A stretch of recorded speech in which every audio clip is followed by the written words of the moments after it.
Hey,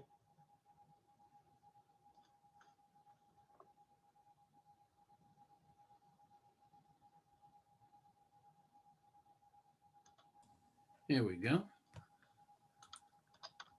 How's it going? oh, it's going. It's a beautiful day out there, huh? Fair enough. Can't beat that.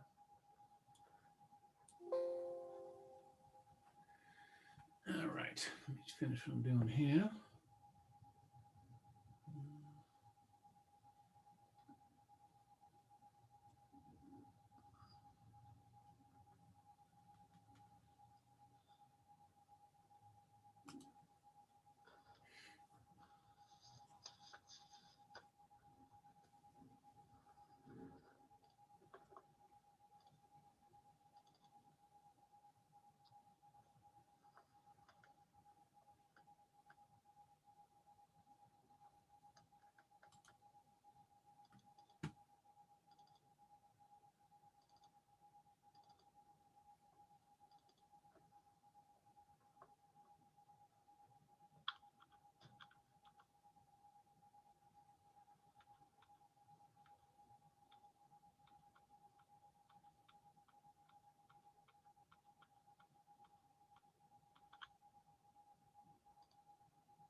Might just be me and you.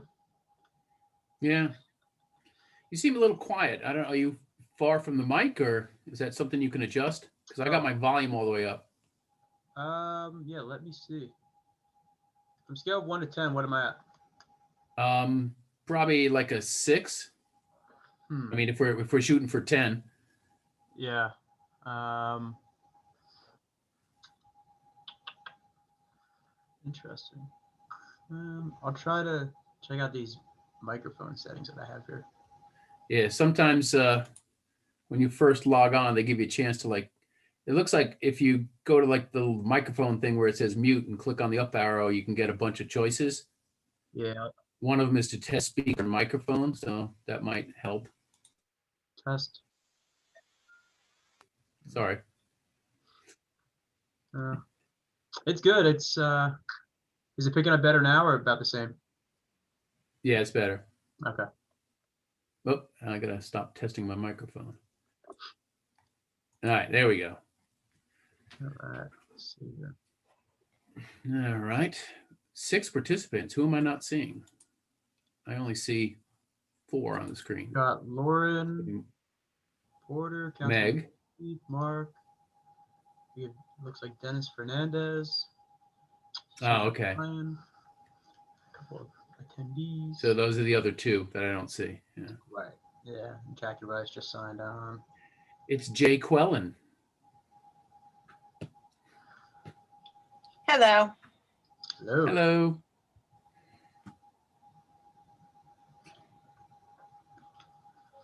Hey, Jackie, I stopped over to get some paperwork from Brian. Yeah. Yeah, it's a pretty cool office, huh? Yeah, it's awesome what he did. Yeah, I'd never been in it before, but I could imagine.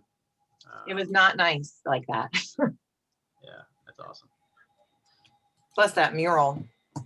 Beautiful. Yeah, I could. Yeah, there's a mural, and then there was that the Opportuna he had in there too? Yes, that he's had for years. His father had that made Okay, a long time ago.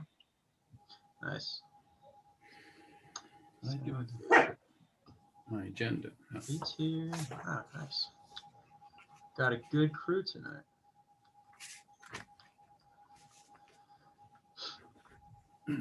Hi, everyone. Hello, hello. Hello. Hello.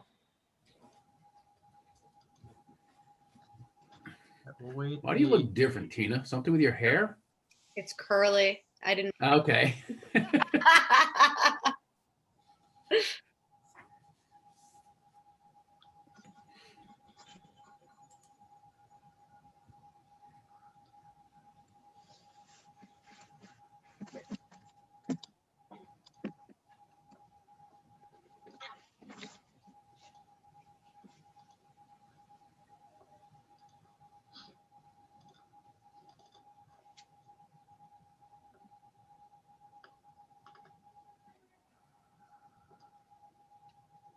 Rachel. All right, we'll wait a couple of minutes for Betsy to get here, and then we can get going.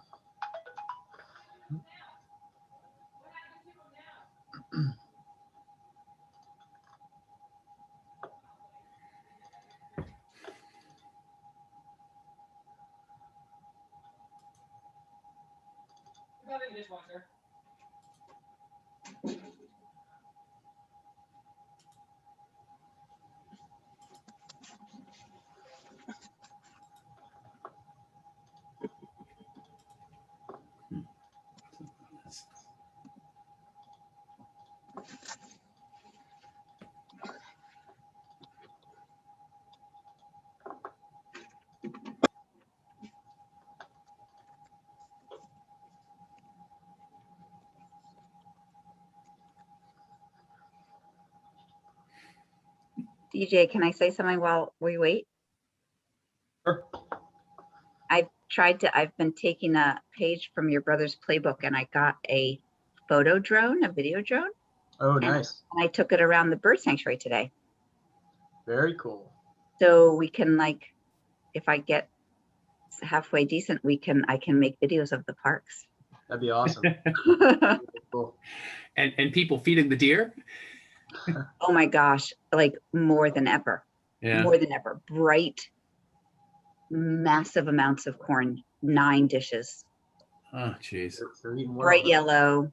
And now there's like I didn't look, but it looks like it from the bird sanctuary side of the fence. She has a appliance on her side of the fence. It looks like a pool filter or some type of tank. And it has a tube. It has like a corrugated tube going through the fence and in towards the bird sanctuary. So it must still be on her property, but Keeping the deer hydrated. Good. yeah, 2 salt licks, 9 dishes of corn. Yeah. Well, I get a little dehydrated when I eat a lot of salt. So, Oh man. So Yeah. I mean, does it almost seem like an FU to us? Kind of like, don't tell me not to feed the deer. I know. Yeah, I didn't see her this time though. Well, Mark, I think Betsy should be joining us. I'll send her a quick text in case she's trying to log on. Is Chris here? So Chris said he'll join shortly. Okay. So when he logs on, 'cause he's not here now. If we're past that, we can circle back. Okay. To the council report. All right. Well, let's call this meeting to order. Did everybody have a chance to check out the minutes? If so, we'll get a motion to approve. Motion to approve. Got a second? Second. All right. All in favor? Aye. Aye. Any opposed? Any abstain? Motion passed. Aye. Gotta be a little quicker with that hand. All right. Moving on. Any public comment or correspondence? Yeah, so I do see a few members of the public there. If you would like to speak, feel free to raise your hand. I will go ahead and call on you and you'll have the floor, Such as it is. the virtual floor. There's Meg. All right, I don't see any hands. Oh, here we go. So this is, I believe, Dennis Fernandez, but I will raise your hand now and just state your name to confirm, and the floor is yours. I believe you are muted. Yep, there you go. Hi, this is Dennis Fernandez, and I was at the meeting, I think in December, Yes. to talk about the Tennis ball. the changes going on. Yeah, the tennis court and the practice wall per se. And I was at the planning board meeting on March 16th, where they presented plans for the police department. And at that point of time, I was told that the practice wall and the basketball court that's adjacent to the police department are going to stay as is. But since then, I've heard that the practice wall is I don't know the status of the practice wall now, because I've heard that there's going to be bathrooms and a storage facility put there, and this is like in the past 2 weeks. So I don't know if the rec committee has heard anything about it. And if yes, what's going on? Is there a plan? Because the last time I remember, everyone was on board with at least having a practice wall in the town. The location was up for discussion. Yeah, sure. And Glad to take that, Dennis, thanks for hopping on board and for bringing up the practice wall again. I know that we did talk about it a couple meetings ago, and Councilman Rodriguez will actually be hopping on this meeting in a bit, and he can speak a little bit more intelligently about the current status of any plans that might be going on at the community center site and what input the recreation committee could have as far as those facilities do go. So as of right now, I know we don't have a definite answer on what that will look like, and I know that Tina Iglesias Stanley is on the facilities committee. She could speak to this as well, but we just aren't aware of what exactly our role will be in that planning, and we're not at that stage yet. So to have a definite answer on if that wall is going to stay there, if it's not, this committee doesn't have all of those details at this time. And I believe the borough is still in the planning processes of those exact details. So thank just you. to quickly chime in, there's not too much I can disclose because a lot of what the facilities team is planning is still very much in flux. However, the wall does right now require extensive repair should it remain. Plans are not definitive of what we will be doing at that space, and that is part of the reason why Councilman Rodriguez will be joining us later to discuss with the Recreation Committee what wants and needs we want so that we can start getting the ball rolling on making some more definitive answers on what we need so that we can properly plan out the space. I know from you coming to meet with us in December how much you care in regards to that wall and how important it is to you. So I have brought it up in meetings and I'm trying to keep it top of mind. And it's something that I will continue to do on your behalf. And when there's something more that we are able to share, I'd be more than happy to let you know to make sure to attend a meeting so that you can be fully in the loop in what the next steps would be once they're decided. Thank you. And can I just jump in for 1 second, Tina? I have a question that maybe you can answer related to this.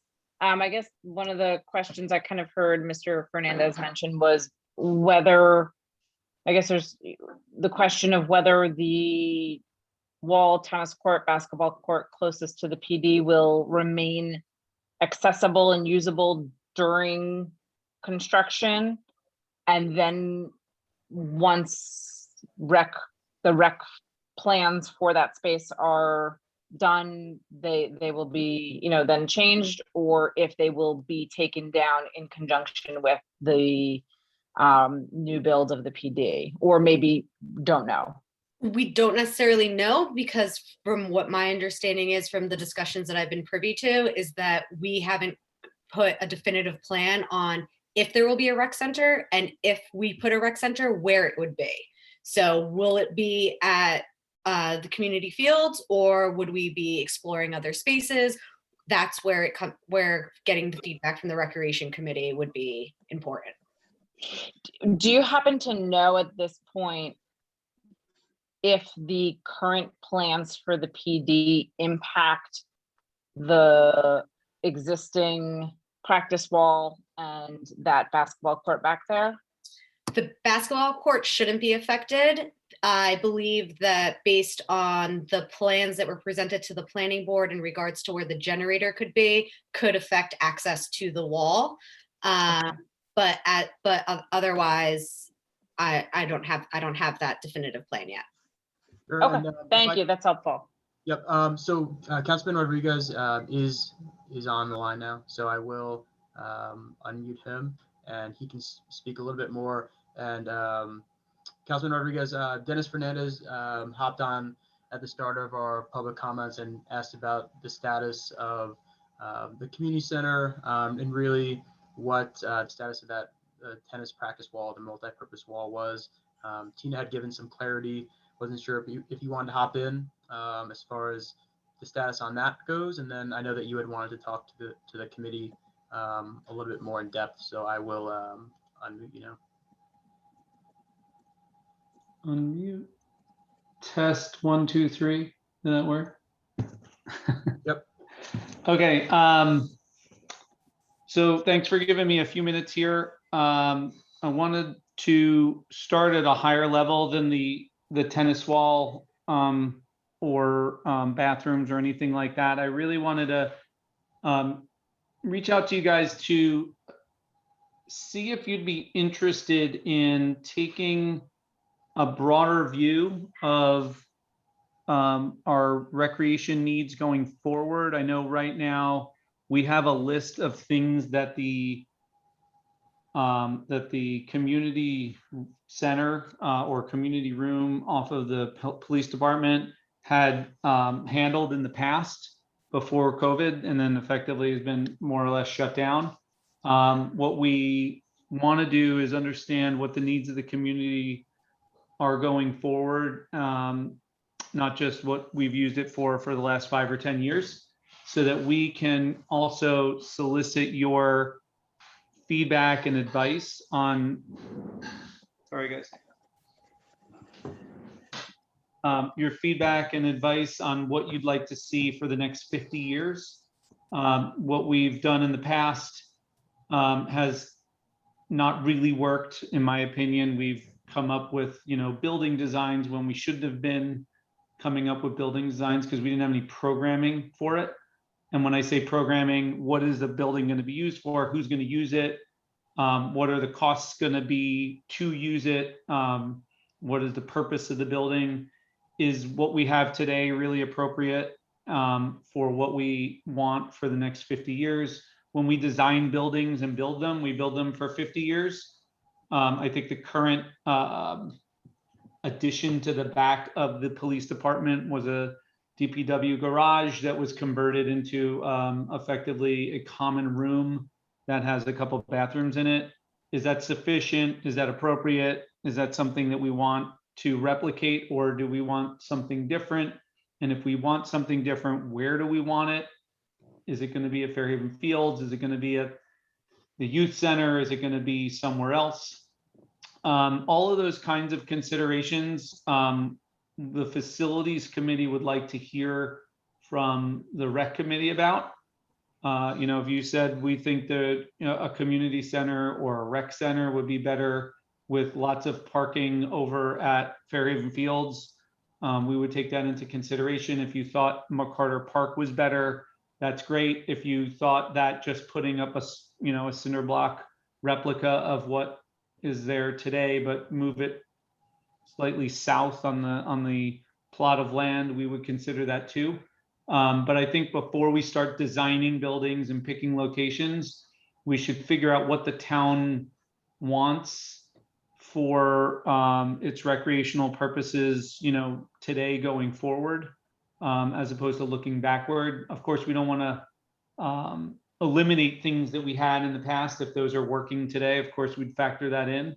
But this is more of a planning exercise around what recreation is for Fairhaven and what it will be going forward. So I don't expect anyone to come away from this meeting with lots of answers, but rather this is the first conversation or step in the direction of gathering feedback from the community, but also from the committee.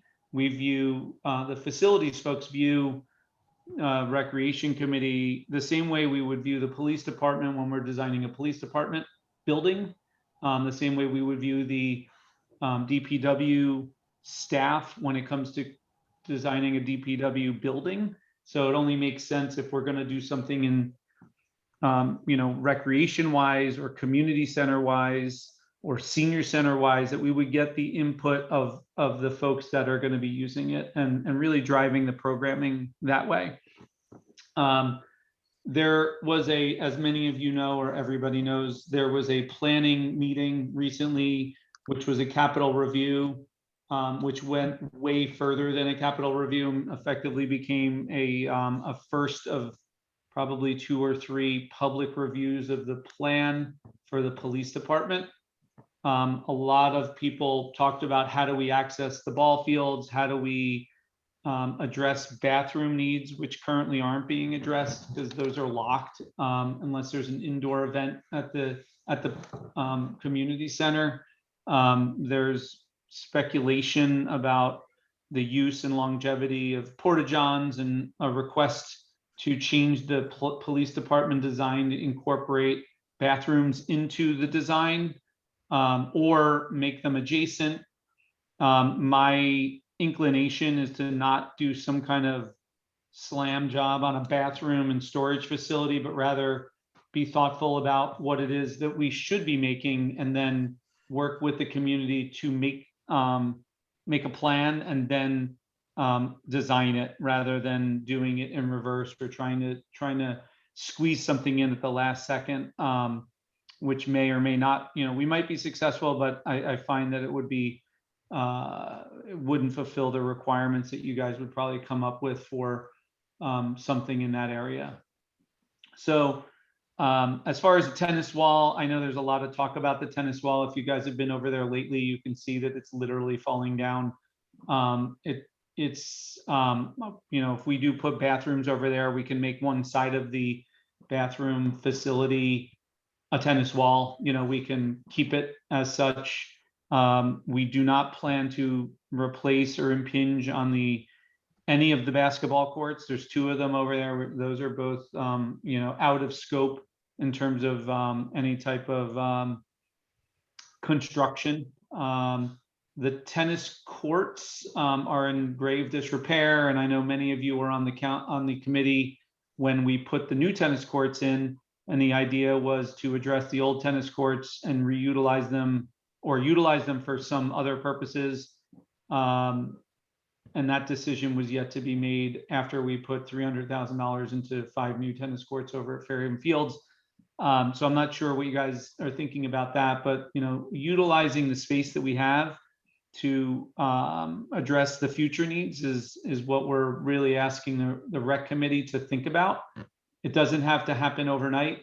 The police department and any conduit and infrastructure that needs to supply the youth center area can be laid without having all the plans done for anything recreation oriented until we get a good read on what the recreation needs and wants are, and then we can start working in that direction. I don't believe the DPW or police department bond that we just put through anticipates recreation funds, but that doesn't mean that we can't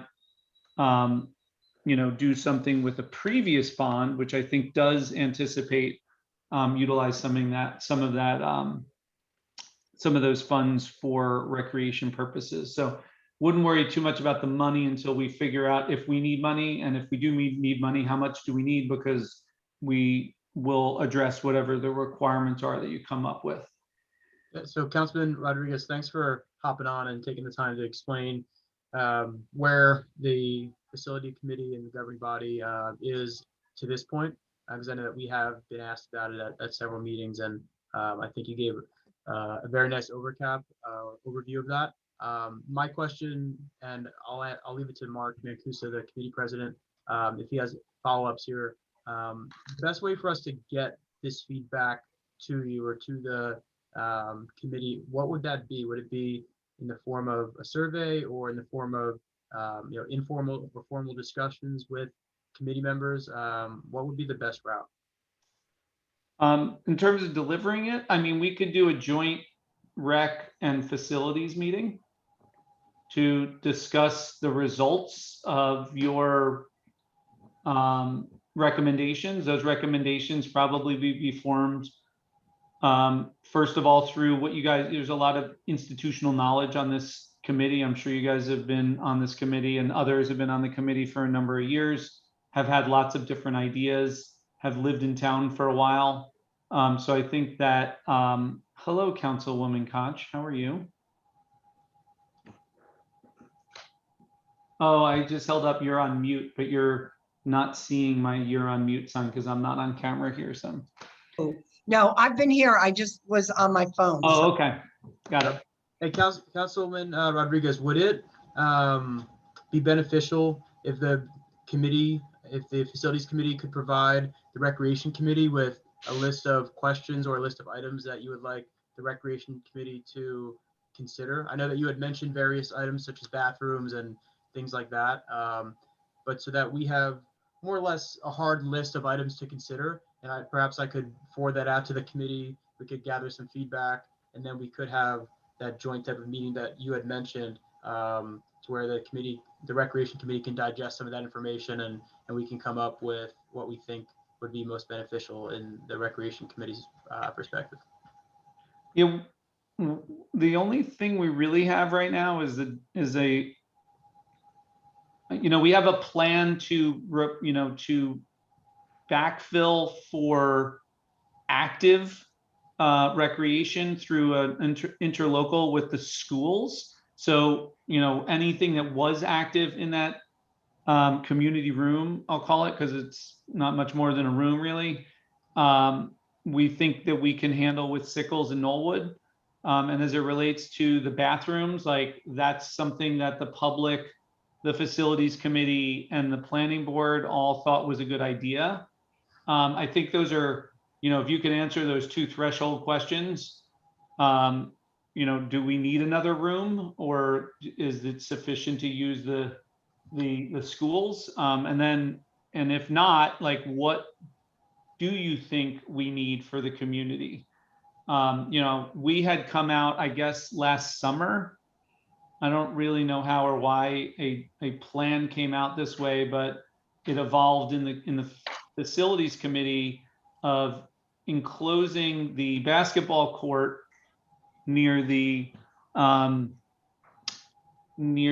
tennis wall and making that a heating and cooling facility, and people can vote in there, and you could do pickleball, and there was like all these things, and I wanted to pump the brakes on that because it was a whole bunch of engineers and electrical and technical people on a facilities committee that have no real pulse on what's going on with recreation demands. And I wanted to turn that back to the recreation committee and say, of the programming that we have, and the things we want and things that we can or want to do with the town from a recreation perspective, what are those things, and do we need a facility for that? And if we don't, and we can use Bick Hall and we can use the schools and we could just build a few small bathrooms and that's it, then let's do that. I don't know that has had enough discussion or thought by you guys.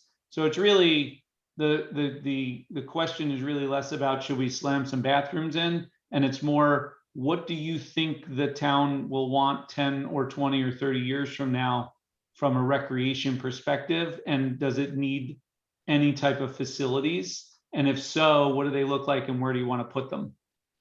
Hey, Chris, what would be the timing on you needing this information? I think it's open-ended. It's not connected to the DPW or the PD. We can run conduit for electrical, natural gas, sewer lines, water, as part of the project, and just stub them off, and not do anything with them if we decide not to do anything over at the youth center, or do something with them and manage it that way. But I wouldn't say there's any real time constraint.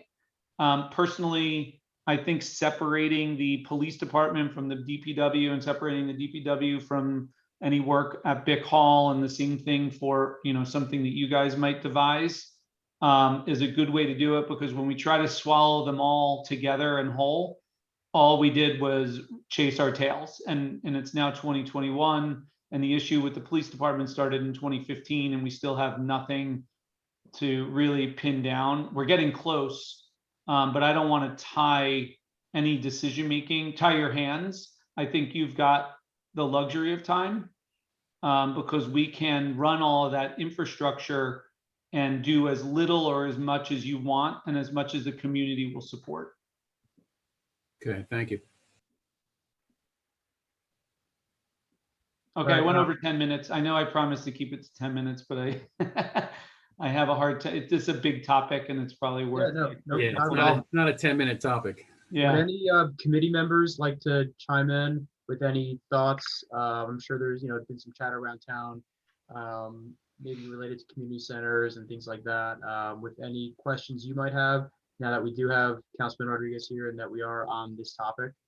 So I just want to open the floor up to the committee. DJ. Yes.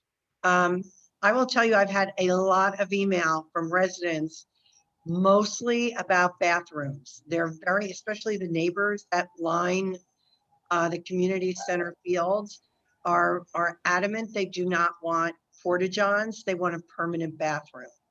And while deciding on a community center and a related facilities is going to take some time, we have an opportunity right now with the police department to at least put in some bathrooms that are permanent, that will provide respite for our residents. And then we can still talk about what else we're going to do in terms of a community center or session stand or however we're going to do it. But my feeling is we need to provide our residents with a bathroom, and going through with the facilities the way they are with the police department, it should be a very economical opportunity for us because we're going to be there with all the materials that we need, and let's build some bathrooms. And has the discussion been had? I'm sure it has at some juncture of having that directly connected to the police station, or are you talking about a standalone type of building? I think that, based on what I've been able to discern from my emails, residents would be happy with a standalone bathroom. Yeah, the design of any police department wouldn't include public access that way. It's just not a design standard. It's called a separate facility. We Yeah. were, where the generators would go, Yep. remember? Where that building is, that wall that's coming down, you could put in a couple of bathrooms there that are permanent and not porta-johns, but still have the opportunity to do something on a larger scale once we decide exactly what it is that we want. But to be able to put some bathrooms in there right now should be a no-brainer for the architect. Yeah. The only thing that I would remark in regards to that is that we just have limited property in order to build. So if we were to put bathrooms there, we're still probably looking at not being able to get them the structure actually put in for a year. So that should just be something that's top of mind, that regardless of where the community center ends up going, we should have in the back of our minds that a bathroom still needs to be there nonetheless. But we should be smart in regards to the design because we have very limited space on which we could build. So if we won't be able to go back and retrofit a community center if we wanted to do something on a grander scale than just doing 2 bathrooms and a small storage, maybe concession area. So that's just my 2 cents in regards to that. Hey, Jackie, what do you got?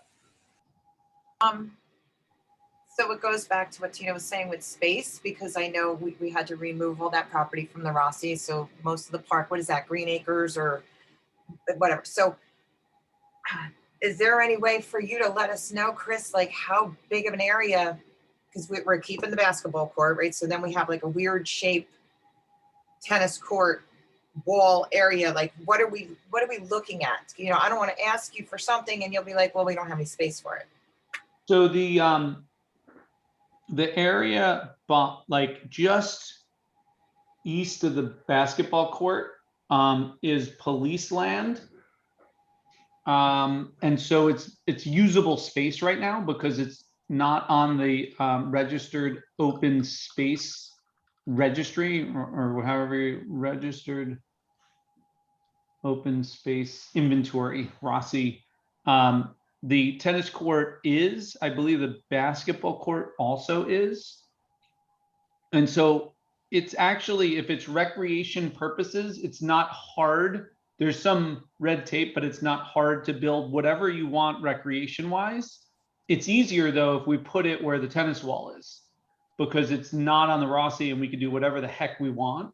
So if we want to create a bathroom situation for recreation fields for public use, we can do that on that little swath.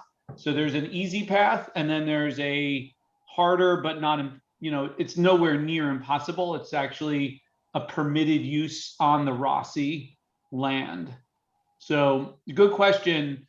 There's an easier way, but there's also a doable way depending on how you look at it. Chris, Does does make that sense? count? Ah. I could see that counting for things that seem more sort of definitionally recreation, but if we're creating a community center that's used for other things like, meetings and such like that, does that qualify? You can have meeting rooms for active purposes. So the answer is like a small conference room in a gymnasium is one of the things we actually planned for last summer out of the blue, which was universally shouted down by some of the people that are, were neighbors to the property or the park. But I don't know that accounts for 6,000 people in town.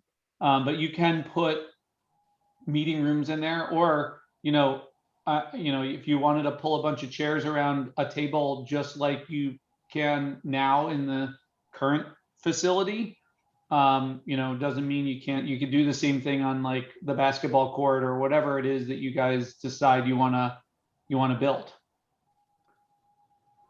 I have a personal view. If you're otherwise interested, I think the parking over at Fairhaven Fields, like doing something next to the concession stand there's all kinds of lighting and parking and nobody necessarily bordering the fields.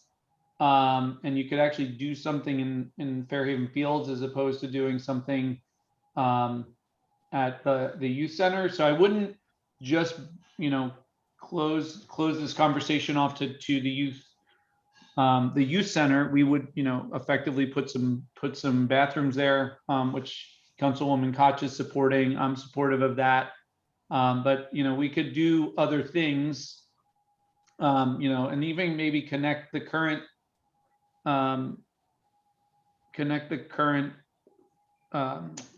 concession stand at Fairhaven Fields to something. So, I mean, there's a lot of things you could think about. But if we go back to that, I think you had the ball fields up, the youth center. We could talk a little bit about what's on the Rossi and what's not. So the space just next to the blue basketball court there's just north of that, north of the tennis courts, there's an asphalt area right there. Yep. That's effectively going to become, could be the bathroom area.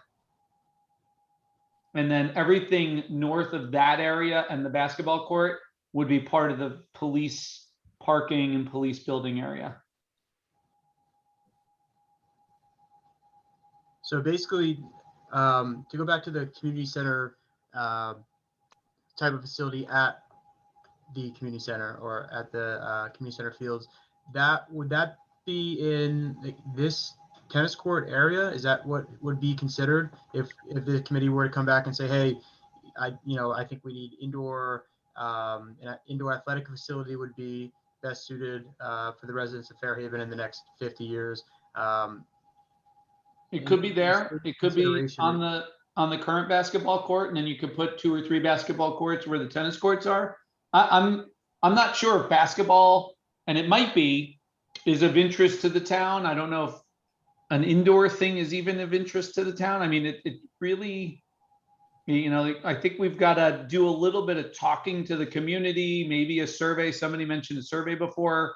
Maybe that's the best way to do it. Ask the kids, like, what do you guys want?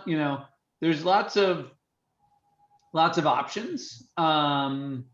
We could use the tennis courts. We could use part of the tennis courts. I mean, that whole area right there, tennis court, empty space, and basketball court could be used in a different way and, reconfigured. The only issue we have here is that parking is pretty tight and you're backing up to a lot of people's homes here. So the impact, you know, in my mind is, you know, much more visible to the neighbors than over at Fairhaven Fields. And so that's why I'm staying open-minded personally as a resident. So if you were to ask me my personal feeling, you know, it's pretty tight in this area as opposed to Fairhaven Fields. Sure. And just going back to, I think Jackie was sort of trying to paint this picture, and correct me if I'm wrong, Jackie, but it almost feels like you were asking, like, what are our parameters here? Like, if it's just asked, you know, what does the committee want? Well, you know, we might want indoor workout facilities in an area for training and all these different things, but it just seems very, very, very open right now and very obtuse to the point where it's almost it seems tough for the committee, I would gather, to give too much input when it could be at community center, or it could be at Fairhaven Fields, or it could be this small area over here, or it could be this massive area. It just seems very open at this point. Is that That's accurate? really up to you guys. I wouldn't think that the facilities committee has a skill set. And Tina, you see the people that are on that committee. We have finance people, we have engineers, we have architects. I think everyone's got a really good skill set, but we're really looking to you guys for what's the vision for Fairhaven for recreation going forward. And I don't think that should come out of facilities. I think you guys should formulate that, own that, and then carry forward some ideas about how to roll that out. And then we could help design buildings. If we're just doing bathrooms, that's easy. We can do that and be done. If you think that's all we need for the next 50 years, great. It's an open and shut case. I think you guys have to talk about that and understand what you envision happening, because right now we're gonna break ground and we're gonna do some stuff in this area. And if you think we should be doing more, great. If you think it's just fine to put in bathrooms, let's do it. I'm not trying to make work, but this is the opportunity for this committee to really, you know, put forward what you think and what the town wants going forward. I think that's helpful. And Rachel, did you have thoughts here? I saw you raising your hand. Just simple, really simple. So thank you. I think this is awesome that you are asking for this type of input, and I appreciate it. So really simple is, like really basic question, do facilities include anything outside of the four walls? So they would certainly affect the things outside of the four walls, but you're asking for just mostly things that are inside of the four walls, or inside of the however many walls? I would say facilities would help landscape design and make it appropriate for the community. If you decided to do something here, for example, there would be a lot that we would help with drainage, help with making sure we don't flood people's backyards because we built this thing and the water is now spilling into their yards. So there's a lot of like site design and engineering that goes on, and there's also state requirements. So I don't know if that's what your question is, but we would help. Yeah. We would help you make a plan that worked for the site. And then a second question somewhat related to what Jackie had asked is also with budget. So are we talking, because this committee understands what type of purse we kind of are working with. Are we working with that, or are we working with something that perhaps is a little bit more expansive? I think that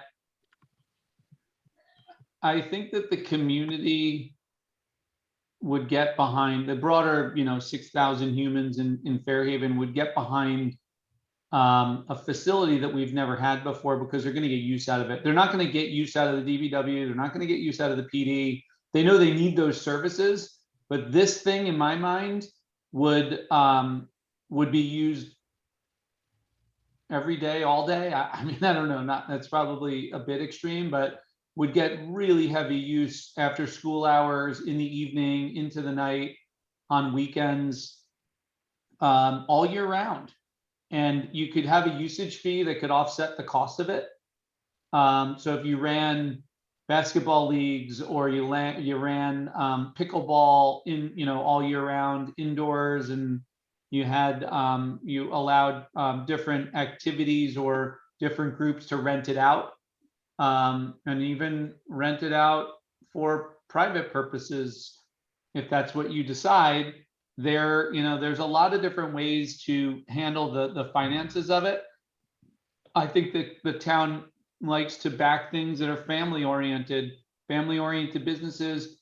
School referendums, the town voted 2-1 to pass that. There's a big focus in Fairhaven on family oriented things, and this type of project, I think, we get a ton of support. I think you're going to get a few folks who go, don't change anything, I don't want to pay for this, blah, it's that there's always going to be those folks. But really looking at a more strategic or broader vision about what this is, and whether it fits in with our master plan, and whether it fits in with what we want to do as a community, is I think will drive whether or not the town wants to pay for something like this.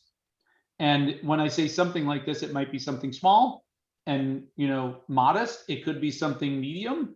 It could be something big. It's really, I think once you do a bit of research, you'll come to a conclusion that there's going to be support for this, but not that. And I don't know what either of them are. I think that's helpful. Thanks for going into detail there, Councilman Rodriguez. So I think that we have some pretty good marching orders, and I think what I take away is you'd rather us come with a more grander scale. If that's what the Recreation Committee would ideally like to see, and it could always be peeled back or scaled back. But this is essentially the time for the committee to stand up and say, if we think this or that might be best for the community for the next some odd years, this is what we would ask the facility committee to look at. Is that accurate? Yeah, and I would say it doesn't have to be grand. It could be ridiculously modest. It's just really where is this community going? Who are the people that are here now, and who do we think's coming in the next 10 or 15 or 20 years? And is what we have today in line with what we think we should have going forward? And it might just be bathrooms and a one of the walls is an all-purpose wall, and that's it. That's actually, I'm not a lazy person. You guys all know who I am. That's sort of the lazy approach. In my mind, it's like we could just slam that in and not ask you guys, but we're taking the steps and making the effort to be as inclusive and as realistic as possible. And it's up to you guys to tell us what you think is reasonable for the town and for the taxes, and there's a lot of implications here to think about. And I do think we always get, and Councilwoman Rice knows very well, we got a lot of responses from our brush committee, as does Councilwoman Koch. People like to chime in and give their views. So it's not hard to put a survey together. Of course, you then have to deal with the results, but that's okay. That's what we're here for. We're here to serve the community as volunteers. So I am way over my allotted time. I was only going to come and sort of tee up the question, but I think this was sort of a happy accident where we got to do a lot more dialogue and thoughtful conversation about this stuff. No, I think it's good because it gives us ideas and directions, that we otherwise would have had to come back to you for anyway. If you want me to come back to your next meeting, I will. Or if you want to, I know Tina's on the facilities committee. I'm sure there's a lot of communication going back and forth as it is. Yeah, so we'll have some some dialogue between now and the next meeting, and see. I'll speak to Mark, the president, and see what direction would be best for this committee to voice their opinions and the general consensus of the group. And then I think if you'd be open to it, we'd love to speak to you again and throughout the process, whenever input is needed. But I think after this meeting, we'll see how we can best get the opinions and thoughts of this committee in one congruent area for the facility committee to consider. Does that sound like a plan? It does. Councilwoman Koch, did you have one more thing or? I do, because you're pretty far along now with the police department. You made your presentation to the planning board. You got some feedback from the members of the planning board, and I would assume that you went back and made some revisions based upon the response you had from the planning board, correct? We have, that's absolutely correct. We did that last week. And so you're getting close to making some final decisions on the police department, correct? Yep. So what you're tasking the recreation committee with is going to take some time, and they will, I don't see us being ready to make any kind of suggestions to you that would fit into a timeline with the police department being the project starting, correct? We wouldn't tie them together at all. Okay. So, because you're also talking about two different properties. I know coming before the planning board is the subdivision too. That has to be approved. Yep. Okay. So my question is there any way that you guys can be creative, put in some bathrooms, and we will continue on with, and I think everybody agrees that a community center is a good idea. Is it a good idea where it is now, or is it a better idea to put it at Fairhaven Fields where we have access to a lot more parking? So there are some decisions that need to be made, but in the meantime, is there any way that you and your architects can be creative and put in some bathrooms to take care of our residents now? We have a design for that already. Yes. We've got two designs. Well, actually we have three designs. One of them is do nothing about bathrooms or facility or anything and just run the conduit and the pipes and power and water and gas and so forth, and just cap it off until such time that we're ready to do something. That's Okay. number one. Number two, put in bathrooms with a wall on one side that could be used for multi-purpose, and then some storage bins. And then the third thing is that same concept, but also put a 35 by 35 foot building, which will sort of eat into the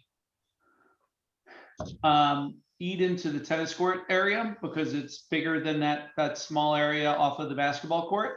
Right. And it's effectively the same size as the current facility. I find that to be an interesting stopgap, and it might solve the problem, but we're actually providing answers to questions we don't know what the questions are. And so I thought that was a bit presumptuous for the facilities committee to start putting that plan together without getting input from you guys. So that's why I said, I thought it would be good to come to talk to you guys. So we've planned for three alternatives. So we're prepared to do, and it's, by the way, we're not breaking ground anytime soon. We could bid out a couple of different scenarios, and that gives you all time to pull some ideas together, be thoughtful about it. And it might be that we put bathrooms there and we do something somewhere else in town, like at Fairhaven Field or McCarter Park, or not. I mean, it's really going to be it might be a capstone project for all of you for the next 5 or 10 years. It's just, I mean, it's rethinking the way we do some stuff to improve. Everybody loves sports. It's a very outdoorsy town, and not just ball sports, but all kinds of sports. So I think there's a lot of things to consider here, and it's exciting. I don't think it's daunting at all. And I don't want to put a gun to people's heads and say, we got to do this because the police department's going in. Quite the contrary, let's be thoughtful about planning out providing the infrastructure so that we can do whatever we want for whatever you guys come up with. I would tend to say that minimally, one of the things that is definitely on our list would be the bathroom. So it's encouraging to hear that at least in some form, there will be, you know, the necessary tie-ins to be able to put in a bathroom, whether it's more immediately or at a later date with a different kind of a structure. Yep, that has all been considered, and because of the planning board and the public input, we're absolutely moving in that direction. Good. Chris, just so that we have like a realistic timeline, what would you say would be when, like, if we added a bathroom there at any point, when would it be that it would actually be like erected? In like 2022, 2023? Realistically, 2023. Okay. I do think an idea in regards to Yeah. the urgency for a bathroom and then when it would actually be installed, should we, so that we have a better time frame. Yeah, and part of what was going on the planning board, which I didn't really want to crack open at the time because I didn't get a chance to talk to you folks. The bathrooms at the community center are not open to the public unless there's an indoor meeting going on, or if there's some kind of indoor-outdoor rec meeting, rec sanctioned thing going on. So the concept that people can go to a baseball game and go inside and go to the bathroom is not currently a reality. That's not how it works. But I didn't want to open that up. That just didn't seem like a productive thing to get into at the planning board meeting. But I do think that there is a demand for bathrooms there today. And there's really no reason why we shouldn't have a couple of porta johns, just like people use them all the time at Fairhaven Fields. If you go to the end of McCarter and enter the ball fields there's a porta john there, and it's nice, and I've used it before. It's right on the running track. I don't see why we wouldn't do that over the next 2 years ahead of doing construction, just to service the community a little bit better, rather than having them run into the woods. And there's not a heck of a lot of woods there. We cut it all out, and I'm sure you heard about that too, from the neighbors, which was, needs to be replanted. So anyway, 45 minutes in here now. Sorry for that, but I'm going to turn the meeting back over and make an escape. All right. Thank you so much, Chris. Thank you. See you guys around town. All right. Thanks, Chris. Thank you. Bye. A hand up here from a resident, so I will allow this person to speak. Would you speak? Please state your name for the committee. Hi, everyone. My name is Michael DiMaselli. And my question is, I'm wondering what any plans are for Fairhaven Day, and if there are any plans. Fairhaven Day is not going to happen this year.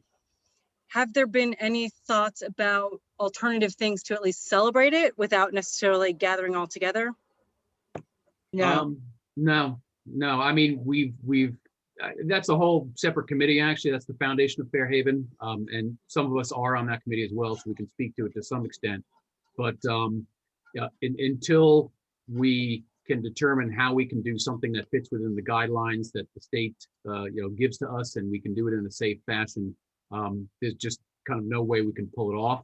The possibility of doing something at some other time that might allow us to get the community together, but quite honestly, it would be more likely something that would be for raising funds, because I mean, that's really what we do Fairhaven Day for, not only for the community, but it helps us raise funds, which then allows the foundation to do things for other organizations like the police department, the schools, etc.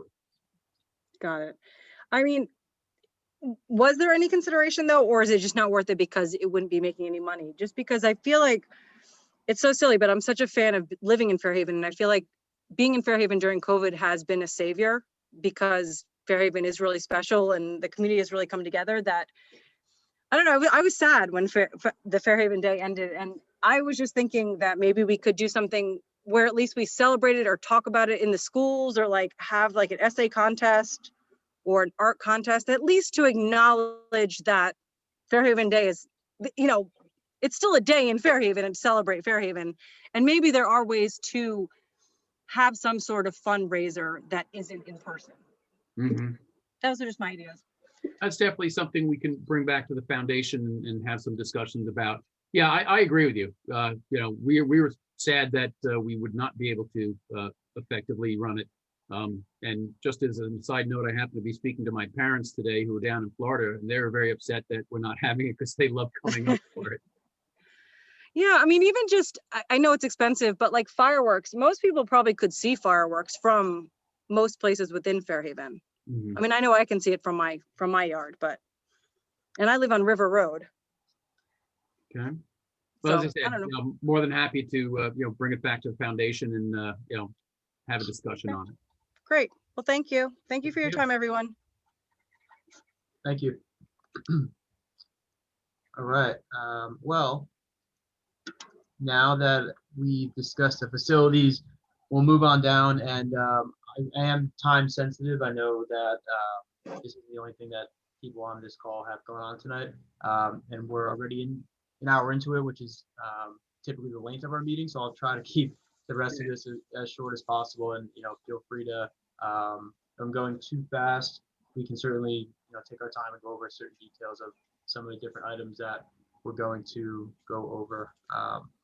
So with that, we'll hop down to the parks, fields, and facilities. Even though we're talking about facilities in another juncture, but quickly, just a recap on McCarter Park, where we're at. We did put the toddler playground in there, so I'm sure many of you have seen that. I know that many of the committee members did help out with some of the oversight that we had there as the servicing was getting installed. So definitely want to thank everyone for taking time out of their weekend to head over there and make sure that that servicing wasn't getting interrupted. So it's looking really good. Every time I've been out there, folks are thrilled. Kids are running on it. Parents are really happy to see it. So it was really nice to finally get that in. And we will have the new turf surfacing. I know it's kind of been delayed a little bit with us having to appoint a new TPA and having to certify funds from the Board of Ed, which we're very thankful for their donation. But that should hopefully get in by the end of April. So we would have loved to have it in by now, but it's next on the list. So we're hoping to get that in shortly. And then I did send a note to the committee a couple weeks ago. We had some work done at McCarter Park as well, where we addressed some of the drainage issues that we've been having. And we put in some new border as well. And it's one of those projects where you might not fully notice it if you haven't been to the park in a while, but I will have some before and afters and everything made up once we get the final piece of the multi-purpose playing surface in there. But when you look at the before and afters, we've definitely fixed some of that leveling issue there. We had really heavy rain like 2 or 3 days after we got that in, and I was out there with our engineer, and we saw almost none of the slide effect that we've been seeing, which is going to help us maintain those walking trails. It's going to help those wood chips stay within the playground perimeter, which is going to lead to a safer experience for the kids that are out there. Just to rehash, what was happening was because of the leveling out there, a lot of that material or fill, which keeps the kids safe when they fall, would rush out over the borders every time that we get harsh rain. So either DPW would have to spend 2 hours raking it back in, or if they couldn't get to it, it would lead to an unsafe situation at the parks at that facility. So we did finally get that taken care of. So McCarter Park is getting some upgrades and some nice little additions there. Rachel? Just related to McCarter Park, I haven't seen it myself, but I asked my neighbor about it as they were passing by. I said, how do you like the new stuff? They used it as an opportunity to say that they're noticing, so they have a 2-year-old, they're noticing a lot of ant hills, that they see a lot of bees going into or near. So if that's something that DPW, I can take a look at it tomorrow. This was this evening. Okay. Just to, it's possibly because of the recent work. I don't know. This Yeah, is so sort of the those season are now for those ground bees. So you do start, you know, seeing more of the tunneling and the little kind of piles built up on the sides. Yeah, to Mark's point, so those are ground bees, and we typically once a year, once the weather gets 65, 70 for a few nice days, you'll see them come out. You'll see them around FH2 as well. We have a contract with Kavanaugh's Pest Control, so we can have them go out there and check out the facilities. They don't, to my knowledge, what I've been told, they don't sting or anything like that. They are menacing looking though. So we do get a couple calls every year and Okay. around this time. So I will make a mention, see if we can get Kavanaugh's out there. Okay, cool. Thank you. We're bringing that up. All right. Okay. All right. All right. And we did the council report. So we'll hop down to the parks priority list. So thank you for taking the time to review all the different options. I know we talked about it for a few different meetings. So we do have the results in of those, and I'll share my screen really quick. All right. Can you guys see this? Might be a little small. Move it over for you. Is this visible to you? Yeah, not all of it at once, but yes. Okay. Let's see. All right. So I'll go down to 60. All right. So what you'll see here, these are the 7 different options that the committee had come up with. We have the all ability swing, so from top to bottom here. The Fairhaven Fields tennis court backboard, the Fairhaven Fields tennis court windscreens, the Fairhaven Fields or community center playground structure, which we had discussed. A Fairhaven Fields playground mature tree, which would provide shade at the Fairhaven Fields playground, the Fairhaven Fields multi-purpose playing wall, which we discussed at length at the last meeting from back in 2019, 2020, which we are continuing discussions with, and then the McCarter Park bike safety bike track course. So the number one favorite item from the committee was the multi-purpose playing wall at Fairhaven Fields. And just to quickly go over that again, that was brought to us by Long Live Blacks, which was a nonprofit organization formed back in 2019 with the purpose of not only providing an outlet for athletes to hone their skills, but also to bring an awareness to suicide prevention and things like that. Ultimately, the project fell through due to lack of funding once we got some numbers on what the project would actually be. But I know that Councilwoman Christner Keefe is going to speak a little bit more about that later. But that was the number one item. Number two was the McCarter Park bike safety course that we had briefly discussed a couple of meetings back. And then the third was the all abilities swing, which we didn't pick a location for that at the parks. We can decide what we want to do with that. But those were the 3 most popular items there. And then after that, we did have the 2 shade items, the tennis court backboard, and then the windscreens at Fairhaven Fields. So that's where those items came in at. And now what we get to do is decide kind of where we go from here. And this year is unique in that there's a confluence of different items to consider, and we'll get into those as we go. The one thing that I will say is that obviously the Fairhaven Fields multi-purpose wall is a larger ticket item. They had 50,000 raised. It's around $100,000 to actually get it done. So as Councilwoman Christner Keefe will speak about, she's kind of spitballing some ideas of ways that that group could potentially raise the funds, or if there's an opportunity for the borough to help. Those could be options. With the McCarter Park bike safety trail, that's something that is very expensive as well. If you remember, around 50 to 75,000 for the estimates. We don't have that kind of money. So is that something that a grant could be procured for? That's something that we can discuss. The all ability swing is like $600, so that's an easy one. We can decide where we want to put it. Put out at Fairhaven Fields, Community Center, McCarter Park, whatever we want to do. That's a no-brainer. And then we'll see how the rest of the discussions go as far as some other funding sources for some of the other items. So just quickly, just to rehash, this is what the multi-purpose wall would look something like this. And that would be Everett Fairhaven Fields in the pit area, which is by the tennis court and the playground area. And then we've looked at some different types of examples of bike playgrounds. There's not a ton around or really in the country, so even finding these examples is pretty tough. But the goal here is really to give some bike safety education to our young residents at Sickle School at McCarter Park. So there's a lot of different ways we could go about trying to implement something like this. I really like this design at the bottom. I think that's pretty cool, especially with the existing mature trees that we do have at McCarter Park and the area that we have there. I think something like that could potentially work well. But so those were the results of the survey. And again, we have around 15 to 20,000 or so in those community appeals funds, which we could use as a recreation committee for these different items. So how we want to use those will be up for discussion in the next couple of meetings or so as we move a bit further along. Did anyone want to hop in, Mark, on those items? I know we had spoken about some of those. Yeah, yeah, obviously, like you were saying with the bike park, the ones that we're looking at there are a bit more extensive and therefore expensive than we might have. So I'm sure we can find something that'll kind of work within our environment that hopefully checks in at a lower price. If that's a way we do want to go.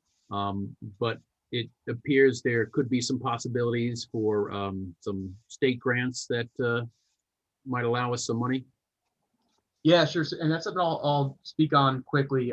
So for the two big ticket items that the committee is in favor of, there are some potential ways that those could get funded, which I believe we spoke on before. So for the McCarter Park biking area, bike park, whatever you want to call it, there is a New Jersey state grant that they are rolling out to different municipalities and counties and park entities that I think would be interesting if the Borough of Fairhaven wanted to apply for it.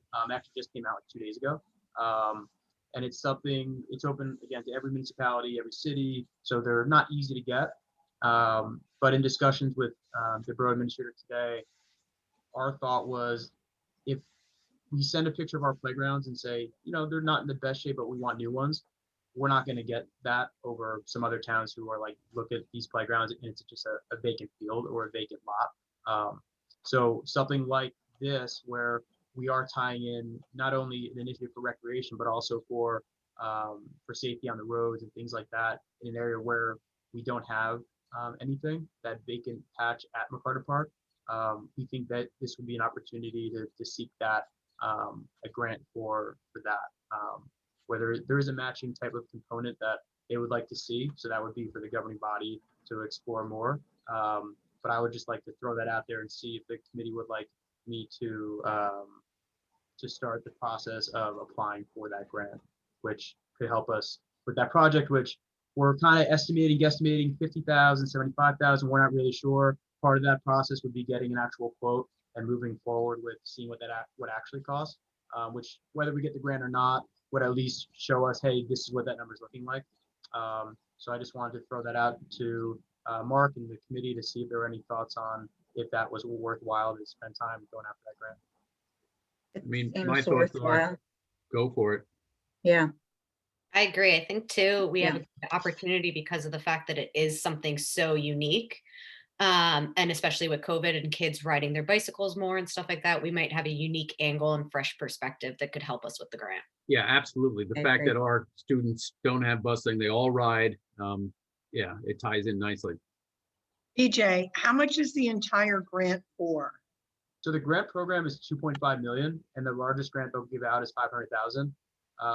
But they do give out smaller grants, so Right. they could, in theory, give out. I'm not a math guy, but I don't know, you want it's to kind of connect there $5,000 for a moment? grant or whatever that is. What's that? So. Sorry. Did someone hop in? Yeah, someone said something. Okay. So yeah, there could be all varying amounts. So there might be one entity who might get the grant for the maximum 500,000, and there might be some that get 5,000 or 20,000. What they typically do is they take a look at all the different applicants and they prioritize based on need and based on community and things like that. So that's typically how this is done, to my knowledge and the research that I've done. And this grant's due in 2 months, right? You have 8 weeks to pull it together. Yeah. So, and that's kind of Right. one of the things that I was going to mention is, and Teresa mentioned to me, like, obviously we don't have, 200 employees working here. So anytime that we spend time as borough employees on these initiatives, we just want to make sure with our respective committees and stakeholders that it's something that's worth it. So that's why I wanted to bring it up tonight to see if there's backing from the recreation committee, then we can start to move forward with whatever the state the items involved in the grant would be. Do you feel you have enough time? I think if it's something where we can get those sort of funds for a project that this committee is in favor of, I think we can get it done. I mean, the worst thing that would happen is we run out of time, but the best thing that could happen is that we get it done, we apply, and the best thing, or not the best thing, but a really nice part of this is it's due, I believe, in the middle of May. We would hear back by June 11th if we get it. So it's not like we're sitting on our hands for 6 months waiting to hear back, which sometimes happens with these grants. So what that would allow us to do is, if we don't get the grant, then we could really look at, all right, well, at least we figured out what the cost of this project is. Do we want to try to get some borough funding in some way? When we talk about capital later, do we want to allocate funds from a community appeals, which we just talked about? We have some funding there. Or is it just not a fit because of cost? So I think that'll give us some clarity, and it'll allow us the opportunity to seek some funding. Can I just jump in for a sec? I have a question, or a thought rather. From the council perspective, when I think about grants, I see grants as, it's kind of a double-edged sword, right? It's great because you're receiving essentially free money to pursue a project or to pave a road or whatever it might be. And, after my experiences on council, my impression is that from time to time, we're pursuing grants that might not be the priority project. So I guess my question would be, does it make more sense to determine which project we want to pursue, and then would either one fit within the scope of the grant, or do we want to pursue the grant, see the outcome, and then pivot if necessary? Or, and I'm guessing we're talking about one of either the multi-purpose wall, the bike track, or do we want to pursue the alternative project of the multi-purpose wall where we know that there's funds available? I guess I'm just trying to think bigger strategy, 10,000 foot view. What's the strategy here? Because like DJ mentioned, putting borough resources into a grant application is significant. And so, I guess I'm just trying to understand the strategy and what we should be doing in terms of, are we dual tracking? Are we picking a project and pursuing it? Would both projects fit into the grant? Right. So DJ, I think that's really important. Yep, Mark. Can you speak to, because obviously you've done these before. So for example, when we did our grant for the water fountains, et cetera, what are the resources that are necessary as far as, time and such? So every grant's a little bit different. That was a sustainable Jersey grant, so that was a little bit less detailed. In reviewing some of the specs today, it's not an incredible amount of time where we would have to have specific drawings and things like that made up ahead of time, to my knowledge. So I think it's feasible to get it done. But to Councilwoman Chris McKee's point, is the bike park trail what the committee wants to focus on with this grant, or does the committee think maybe the lax wall or the multi-purpose wall would be a better shot, since there already is some funding towards that? Or does is it not worth it for the committee to go for the grant? I think those are some of the questions that you were asking, Councilwoman, if you could clarify that. Yeah, I'm just trying to understand, I guess I think that the committee should make a decision on which project it wants to pursue, and then we determine if the project fits within the scope of the grant specs, and then if it fits in, we should obviously apply.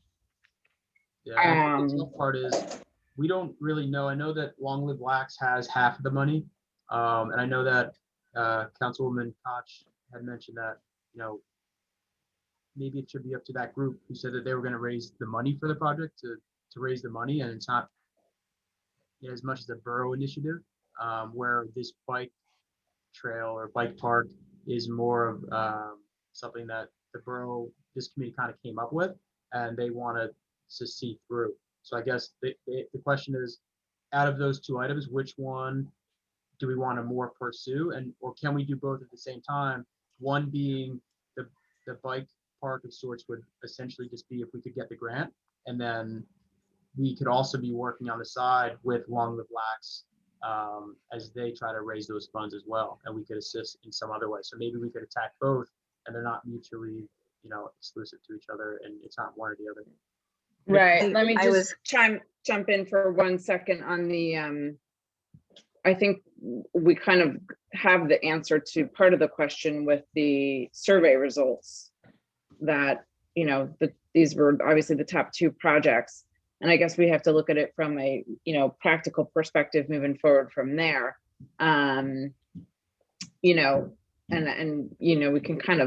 I kind of like to categorize things, right? So, the projects are different. And the question would be, okay, one would be at one location, one would be at another location. Do we have any sort of priority there? And then the next question is, okay, if we don't get funding through the grant, can we still pursue the project? And that would be more of a funding council question. So it would either have to be cash on hand, or we would have to put out for capital. We'd probably have to bond for it. So that would be the next question. Is that something that we want to pursue within the scope of any sort of bonding the council might do this year?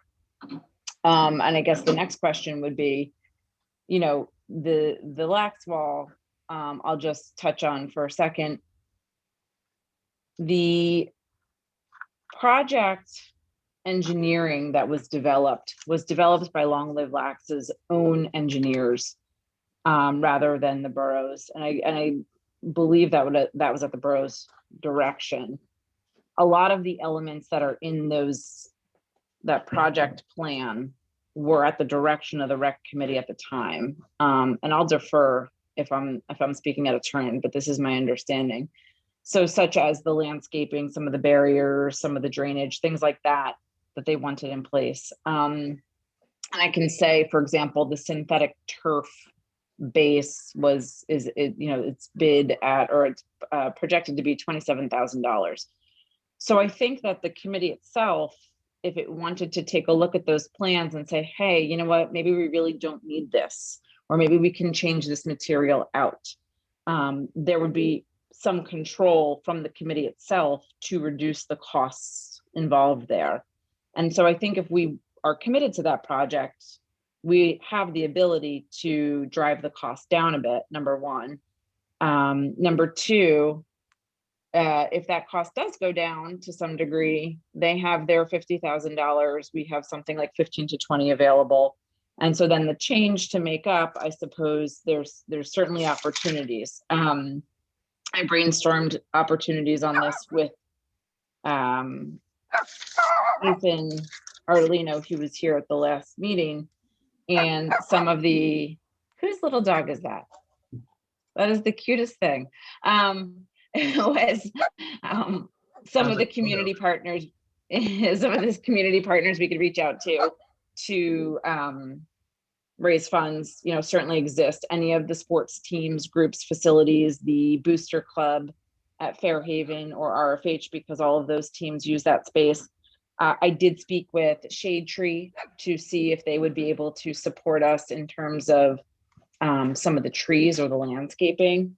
I also reached out to the borough attorney to ask about the prevailing wage and the donation of either labor and or materials. Certainly the preferred route would be for Long Live Lax to turn the funds over to the borough expressly, obviously, for this project, and then we would do what we need to do through municipal finance to get the project bid and done. But things such as certain materials, fencing, whatever it might be, could be donated. And so if those community partners exist either through Long Live Lax or through, residents who live in Fairhaven who are able to provide for that, we could certainly work on the divide that feels really big, but probably really isn't at the end of the day. Yeah, I so think thanks there's for- that's a lot probably of work. things to Thanks be for- considered on both of those. For the wall, I think you're absolutely right that we can probably take a look at things and see where there can be some reductions, certainly whatever the surface is in front of it, doesn't have to be, turf. I mean, I grew up playing with a perfectly functional wall that just had, grass or dirt in front of it. But some of the things I don't think we can, eliminate or cut corners on just from the safety perspective, as far as things to protect the people who would be on the paths behind it, et cetera. But as you pointed out, there could be places and resources we can go to perhaps get those things, whether it's Shade Tree Committee or other people or organizations that might have some of those things that we might need, whether it's fencing and such. So I think there's definitely ways to try to drive down the overall cost of the wall. But that being said, as far as I think a potential for the grant goes, I just think we would probably have a better shot applying that to something like the bike park, because as we were saying, that's something that is a bit unique and dovetails very well with the way this town functions and the fact that we have all these children who ride bicycles to and from school and all around town. And, they need to be aware of safe practices, and we can hold educational courses on that and everything on that kind of an environment. So I think from the grant perspective, we probably have a better shot, applying it with the bike path. But I think Yeah. you're saying, Meg, there are ways to, to drive down the cost for the wall to, make that happen.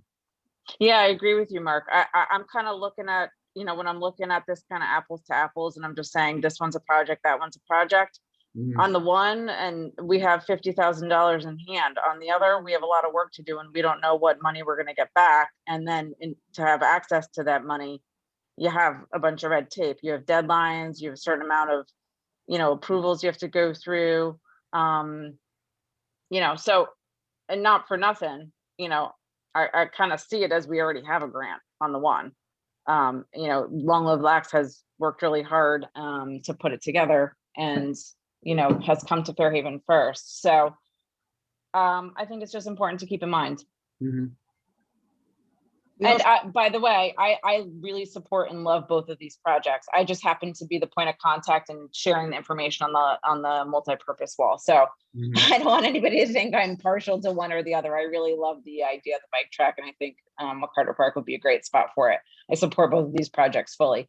I just think it's important for us to look at it from a more holistic view, 10,000 foot, what makes the most sense to pursue for all the various reasons. And maybe it's both. Maybe we should take a dual track, or maybe we need to just pick one and say, this is what we're moving forward with. Let's put all of our resources and our energy into this, and hold the other one off for next year, or whenever the appropriate time would be.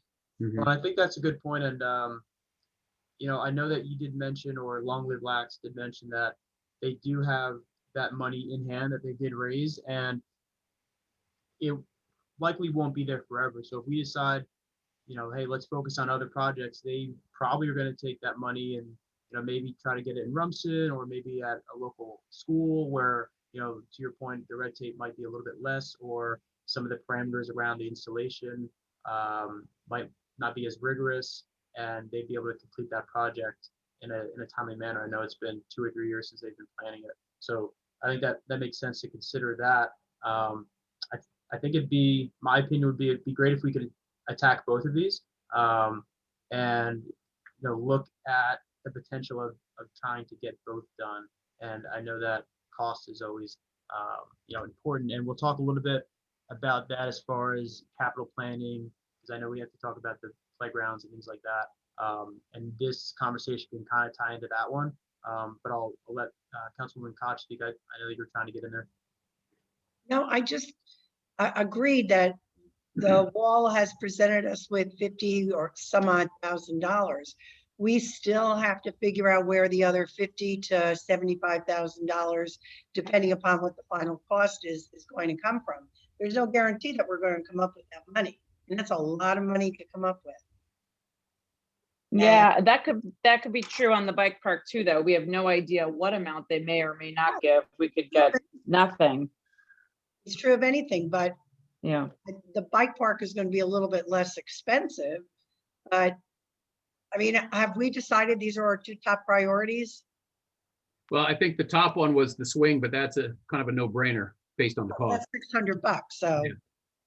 Yeah, so number one was the wall. Number two was the bike playground. Number three was the swing, which to both of your points, the swing's a no-brainer. We can cut that deal whenever. we we do wanna this get in there. tomorrow. Yeah. So yeah, I think the committee did agree through the survey results that these are the top two projects that we'd like to pursue. I know that there's a couple of different avenues to kind of pursue those, and if I can hop down to playground planning, because this kind of rotates into that discussion as far as capital planning and things like that. We can always rehash this unless anyone wanted to finish up here. But I do think we can go back to this, and the capital aspect will, I think, tie in a little bit here, which I think will be helpful. So did folks get a chance to review that draft that Tina had put together with some input from other committee members, and what were some thoughts behind that? I know it was a big number. It's all three playgrounds, but we're just looking for feedback there. And I'll just remind the committee that there's some different options that we can go with, and one would just be giving an advisement to the governing body, just based on what those numbers came back with and what we think the community needs were, almost similar in a sense to what we were talking to Councilor Rodriguez about regarding the facilities. Or we could tweak it and make an advisement, or we could go the capital route, and that would be a capital request that we could make to the governing body. No promises are made, but we could go that route, and speaking to the borough administrator, they will be reviewing capital requests from departments in the June timeframe. So those are the different options that I understand we would have. If either the council members want to hop in, if that's not correct, or if you'd like to clarify that, and then the committee can hop in with opinions. It's a lot of money. A lot of money for playgrounds. I mean, you're talking over $1 million over 15 years. And yeah, so thank you for putting it together. I thought it was a great work, but Betsy, you're right. It was a lot. I kind of took my breath away, to tell you the truth. And actually, as a recreation committee, we have to be responsible for all of our residents, older residents as well as younger residents, and to make sure that we have facilities that can meet the needs of all of our residents, not just the children. And I'm not saying one's more important than the other, but I think we need to keep that perspective. Sure. Jackie, what do you think? I agree that it was a lot of money, and having been on council, I think if we go and we ask for all of that, no offense to you too, but I think that the whole governing body is going to be like, that's too much. They're dealing with facilities that are, what, $15 million? I don't think that they're gonna. I think we should tone it down and really drill down into what we want to ask for, so that we have a better chance of them paying attention to it and being like, maybe we can squeeze this in somehow. And do you think we need to generalize it a bit as well? Pare down, obviously, the overall thing, which is really playground centric, but also bring in maybe, other ideas as far as, whatever activities and programs that we offer, so it's the whole kind of rec package. Yeah, I think you need to do that. And to that point, that is one thing that the borough administrator mentioned to me. Typically with a capital request, I know that our committee hasn't made one in the past since I've been here, but it is essentially supposed to be all encompassing of the department, or in our case of the parks. So for example, the example that was given to me is the police department wouldn't just say, we need this for police cars. They would say, over the next 5 years, we need this for police cars, we need radios, all this other gear. So the guidance that I was given is that if we wanted to make this a capital request of sorts, it would be appreciated if this committee came back with not just park related items or not just playground related items, but general park related items. So in that sense, in theory, the bike trail or the bike park at McCarter Park, Walking could be trails. part of that, or the multi-purpose wall in theory could be part of that, if that's what the committee thought that the capital needs of the parks were. But I don't want to misspeak. So again, I do want Councilwoman Koch or Commissioner Keith to correct me if that's not accurate. Oh, you're good. Jackie, you had something? Yeah, I was just gonna say, like, we're gonna make it all encompassing, so then why don't we take a look at which one of our parks is in most dire need of being replaced first, and that's definitely included in our request. And then what other, the other needs that you were saying, we haven't even started beginning to think about that, If but we can potentially sort of rotate through the parks. yeah, I think that might be an easier pill to swallow. Mm-hmm. Well, I think that's a good idea. And just backtrack a second. Tina, thanks for putting this together. I know you put a lot of time and energy and hard work into this. I think Very comprehensive. that's a really good approach that we could look at. And I don't know how this is done, but I'm sure there's a way to look at it, either from the date that the equipment was installed in, say, the oldest first goes, or if there's some way to check for the health of the playground equipment. I know like bike helmets expire 3 years or every time they get, hit into something very hard. They are brittle and they break. And I'm sure that's true of playground equipment over time use and being outside in the elements. So I think, exploring and saying which park needs the most attention or the first amount of attention and what we're proposing for that area would be a good way to tackle it. I think, DJ, I hear what you're saying with regard to a whole overview of all the rec needs. You wouldn't just ask for the cop cars, for example. I think rec is a little bit unique and nuanced. We don't have needs per se. I feel like rec is kind of a world of wants and what's good for the community and what do our young residents want? What do our old residents want? What will serve their rec needs and purposes for everybody's health and well-being, that sort of thing. So, I think it's a little harder to justify sometimes, whereas you can say, yeah, that cop car is 10 years old, we got to get rid of it. Or, there's black mold in the building, we need to replace it. Whereas, ours, obviously the equipment breaks, it's out because it's a safety hazard, but up until that point, it's there. So it's can feel harder to justify, I think. And I guess, my question would be, what are the parameters to our ask?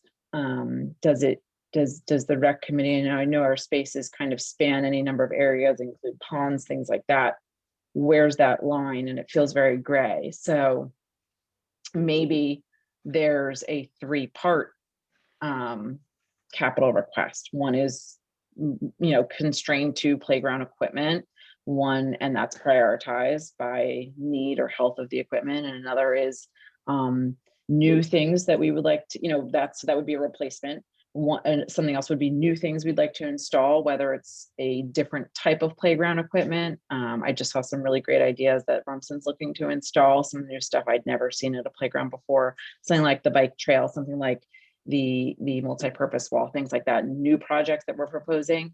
And then the third could be, something related to the waterways or other open spaces that we have and what we would like to see. So I guess, being new to the rec committee, I'm a little unclear where that line might be.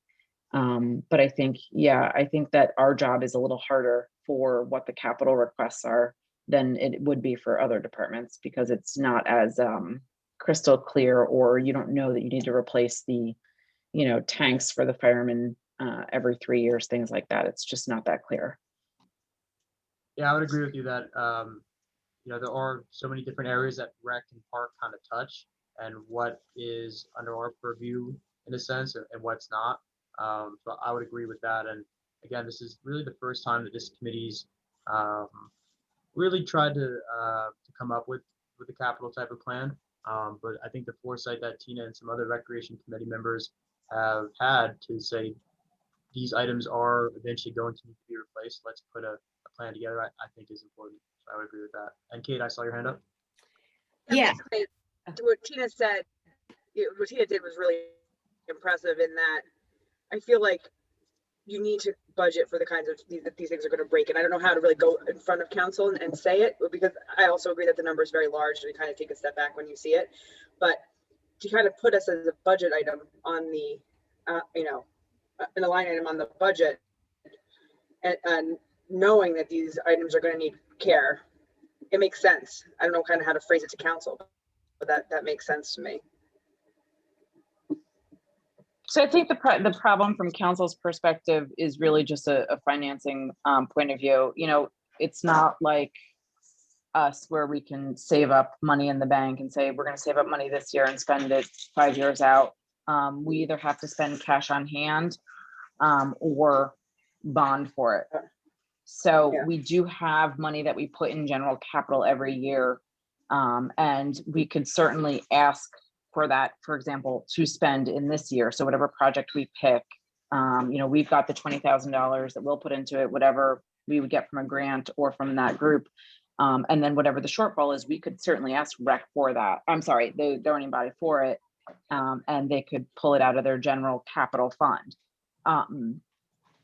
I think that's part of the question, though, to put back to council is, can you plan in your general capital every year to earmark a certain amount of money for rec, for example? And, I think, Tina, correct me if I'm wrong, was it $60,000 a year it broke down to roughly?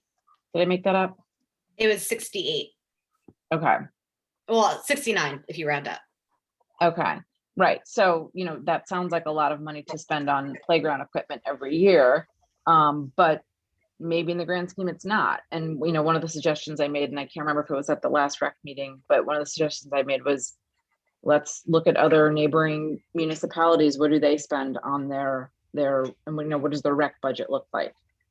Because if we had a $100,000 budget, we would be able to do a lot of stuff. We would be able to, make these decisions to put stuff in, or let's do this playground equipment or whatever, every single year. And that just isn't what we have, but maybe that needs to change, right? That's, I guess, one of the conversations and questions. Are we not, is the municipality not prioritizing tax dollars in a way that reflects what the residents want? Maybe people would be okay with, once every 2 week recycling pickup in exchange for having a bigger rec budget. I don't know. I'm just throwing something out there.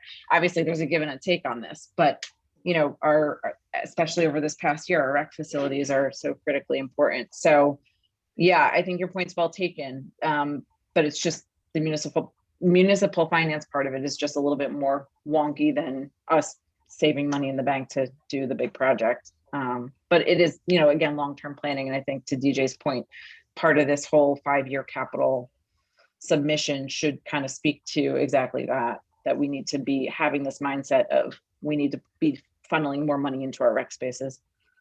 Let me ask the council members, obviously I get the fact that since we've never done this before, as a committee and made this sort of request, to suddenly see this and maybe start to get a handle on what these numbers could look like, it's a bit of as Betsy was saying, sort of takes your breath away. Would it be more palatable, you think, to the council, again, to see something that's a more sort of broader stroke in terms of, the other pieces that might, need funding, as opposed to it just being strictly the playground stuff? I think a broader stroke would have appealed to more people. Okay. My Yeah, I concern agree. in regards to when putting it together, though, was just that, I went from initially asking for 500,000 just to do Fairhaven Fields and the community fields and to do the bicycle course. And then feedback was BOE doesn't have enough money to in the years coming to upgrade McCarter Park. So we should be inclusive of McCarter Park. McCarter Park upgrades are now including the poured in place rubber. So we should be incorporating that, which also brings up the price significantly. Also, too, a lot of these products, especially when we go out to bid, that is just like the full MSRP. Right. We negotiate down and this gets down to half a million. But I can't say that because I don't know, like, like we can't, it's like the chicken and the egg, like what comes first. So it gets complicated in that regard. But if that number is scary, when you incorporate everything that Fairhaven has to offer that rec touches, you're looking now more at like a 6 to 7 million, which will be even harder for people to digest and to swallow. Right. Well, that's why I'm thinking, again, if we just sort of, like the idea was put out, focus, on a particular park at a time. And again, even with the other things that aren't necessarily park related, not necessarily going for, the whole enchilada as such. Finding a way that we can make them feel that, yes, this is definitely money with everything that it affects and the number of individuals that it touches, that we do need to consider to be putting away for rec. And then, over time, there might be ways to tweak things or kind of rotate things through that need to be covered. And, at that point, hopefully we've kind of got a system that's going through and an expectation that's already set. But yeah, I think what you did, Tina, obviously was amazing. And you actually did exactly what we were looking for. It's just that I don't think anybody recognized that it was really, that kind of a bill. Yeah, so A lot of work to put that my together. question Absolutely, is, yeah. Do we want to try to scale back the playground plans and incorporate a couple of the items that the committee revealed was important to them, being the bike path or the bike park and the multi-purpose wall, and come up with what that number would be? It seems to me those two items are the most important to the recreation committee, and then the playgrounds are obviously important in the next few years to have those refurbished or replaced. But maybe coming up with, I don't want to say a more realistic number, because those numbers that Tina provided are the real cost of what it would be, but maybe remove some of the more expensive items or options and come up with a more palatable number. Or I want to know what we want to go to the governing body with, if anything, because like I said, they are going to be considering capital requests in June, and that really gives us between now and next meeting to come up with a plan of, this is just too expensive, let's move on to something else, let's focus on the lacrosse wall or the multi-purpose wall and that bike playground path, and maybe try to go for that grant, or let's scale this down and let's show this to the governing body in an official capacity. I need some guidance as to where myself, Mark, and the council should start to look. Can I chime in for 1 second on that, DJ? I think we should keep what our intentions are on spending this year's funds and what that means separate and apart from the proposed capital needs. But the direction I was given from Teresa was that she wants a whole encompassing, a full picture of the different recreation and park items that the committee would need or would want. She didn't want it to just be playgrounds. Oh, right. No, I understand. Right. I think for the purposes of the committee making some decisions, though, we should, try to tick one off the list and then the other, right? Say, okay, this is the project we're going to commit to and move forward on for 2021. And then here's the whole capital plan. And just to go back to a question earlier, do you want to see something digestible, or do you want to see the whole thing? Personally, I like to know the worst case scenario. I want to know what everything is going to cost if everything's very, very bad and we need to replace it all. And we want to get all these other things done too. But like I said, it's a little obtuse coming from rec because a lot of it is need. Worst case scenario, some equipment's broken, you take it out, right? And we just don't have it. Not ideal, not a solution, but it's not like a cop car where you're going to have to replace it because our cops need to be able to get to emergencies, for example. So I think I like to see what, if the committee has their way about everything, what the 5-year plan looks like. And I think you can even say, focus on what are the things you want to do rather than this is the cost. Obviously, cost is important and we need to talk about it. But I think what Tina's pointing out is that the cost isn't, what cost we're showing you isn't the real cost. This isn't the real number. And by the time you get there, these numbers could change, or your intentions could change, or you might say, you know what, this is actually in better condition than we imagined, 5 years ago. So we can actually just replace the swings and don't have to do the whole thing. So I think, I don't know, I'm kind of seeing the capital portion of the rec committee's work being more visionary of what we want to see in our spaces. And some of it's going to be the equipment's going to need to be replaced or removed, right? Those are going to be our choices. It reaches a point where it's too critical and has to be taken out. And if we don't have the money or we didn't plan, we can't replace it, or we're going to be prepared, we're going to replace it before it's on its last leg. Okay, so where would that leave us tonight with, in regards to some clarity or guidance from the committee? Because I know that there's some different options here, and I'm just trying to get through a more crystal clear avenue of the committee wants to present this to council in some capacity, or we don't. Does that make sense? I think it would be a lot to ask the council to approve something like that. I mean, it's a large amount of money. If something was perhaps on a smaller scale that, I don't know. I don't see it being accepted. So I get And the way I see it, the way that I see this, we've voted on our priorities for now. I mean, if we're talking like now, we have bike path, we have wall, we have a grant we could go for. So yes, all this is going to take work, but to me, it seems like we can go with these priorities. I don't know. I agree, Rachel. I think have a the path. best use of time would be to focus on the wall and to focus on the physical, especially being that DJ has to worry about, the grant and getting that due by May, because we have such a tight deadline. We'd have an answer by June. We'd be able to move forward.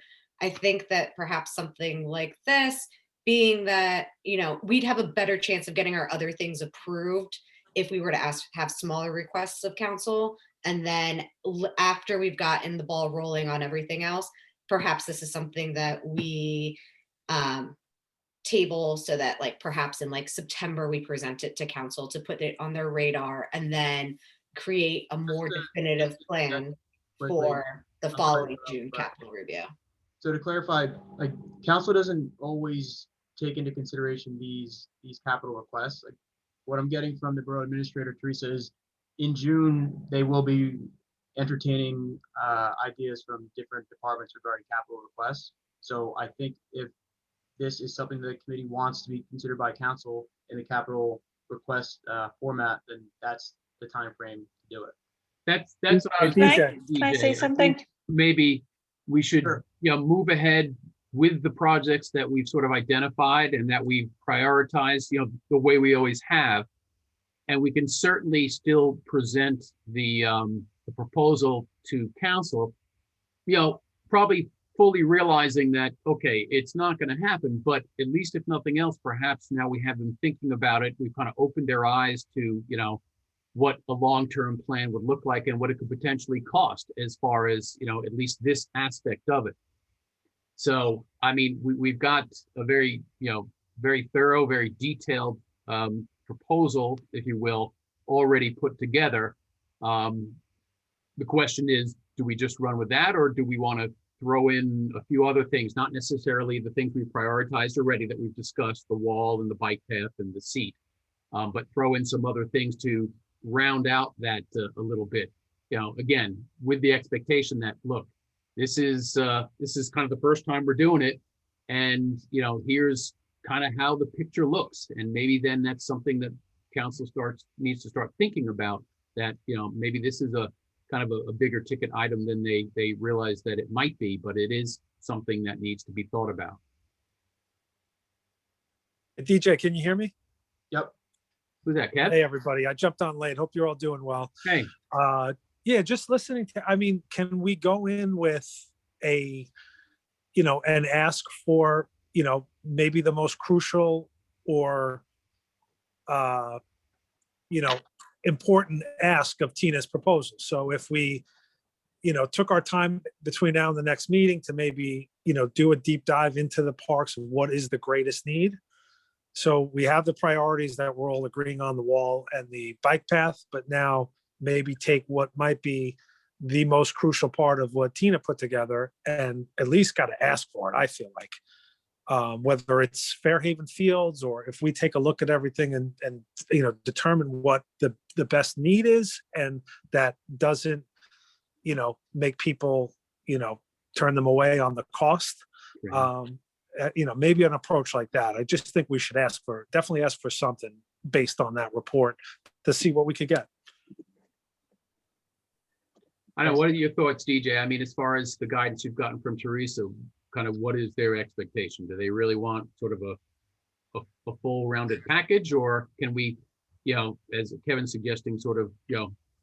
So I'll Targeted. answer, but I'll hop to Lauren because I know she's been trying to get in here.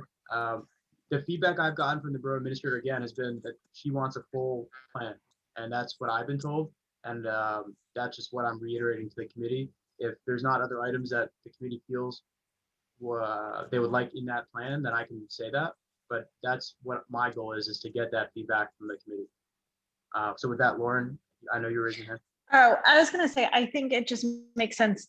We have to do a full plan, and I would be looking at this like the difference between an annual plan and the strategic plan, like a 3 to 5 year plan. But obviously that's not what we're doing, but looking at it in that kind of a realm of, we have our this year plan and necessities in the near future. And then we have our long-term planning, which is what Teresa's asking for, so that we're not just every year being like, oh, by the way, this all just fell apart and now we need all this money. It's so that they can plan ahead. And then secondly, for Tina, that I know she's saying like, this is the MSRP, and this is, I think we should probably give a range and write MSRP and somewhat, you know, guesstimated, this is the range where we think it might fall, and have it be a range. But I mean, I think that's reason we don't want people to just gawk at the number because that's the MSRP. Even though we can't guarantee that we would get less, I think we should still have a range of where we think things might fall in the end, and not just put the MSRP. And then I also think for that long range plan, we should break it down.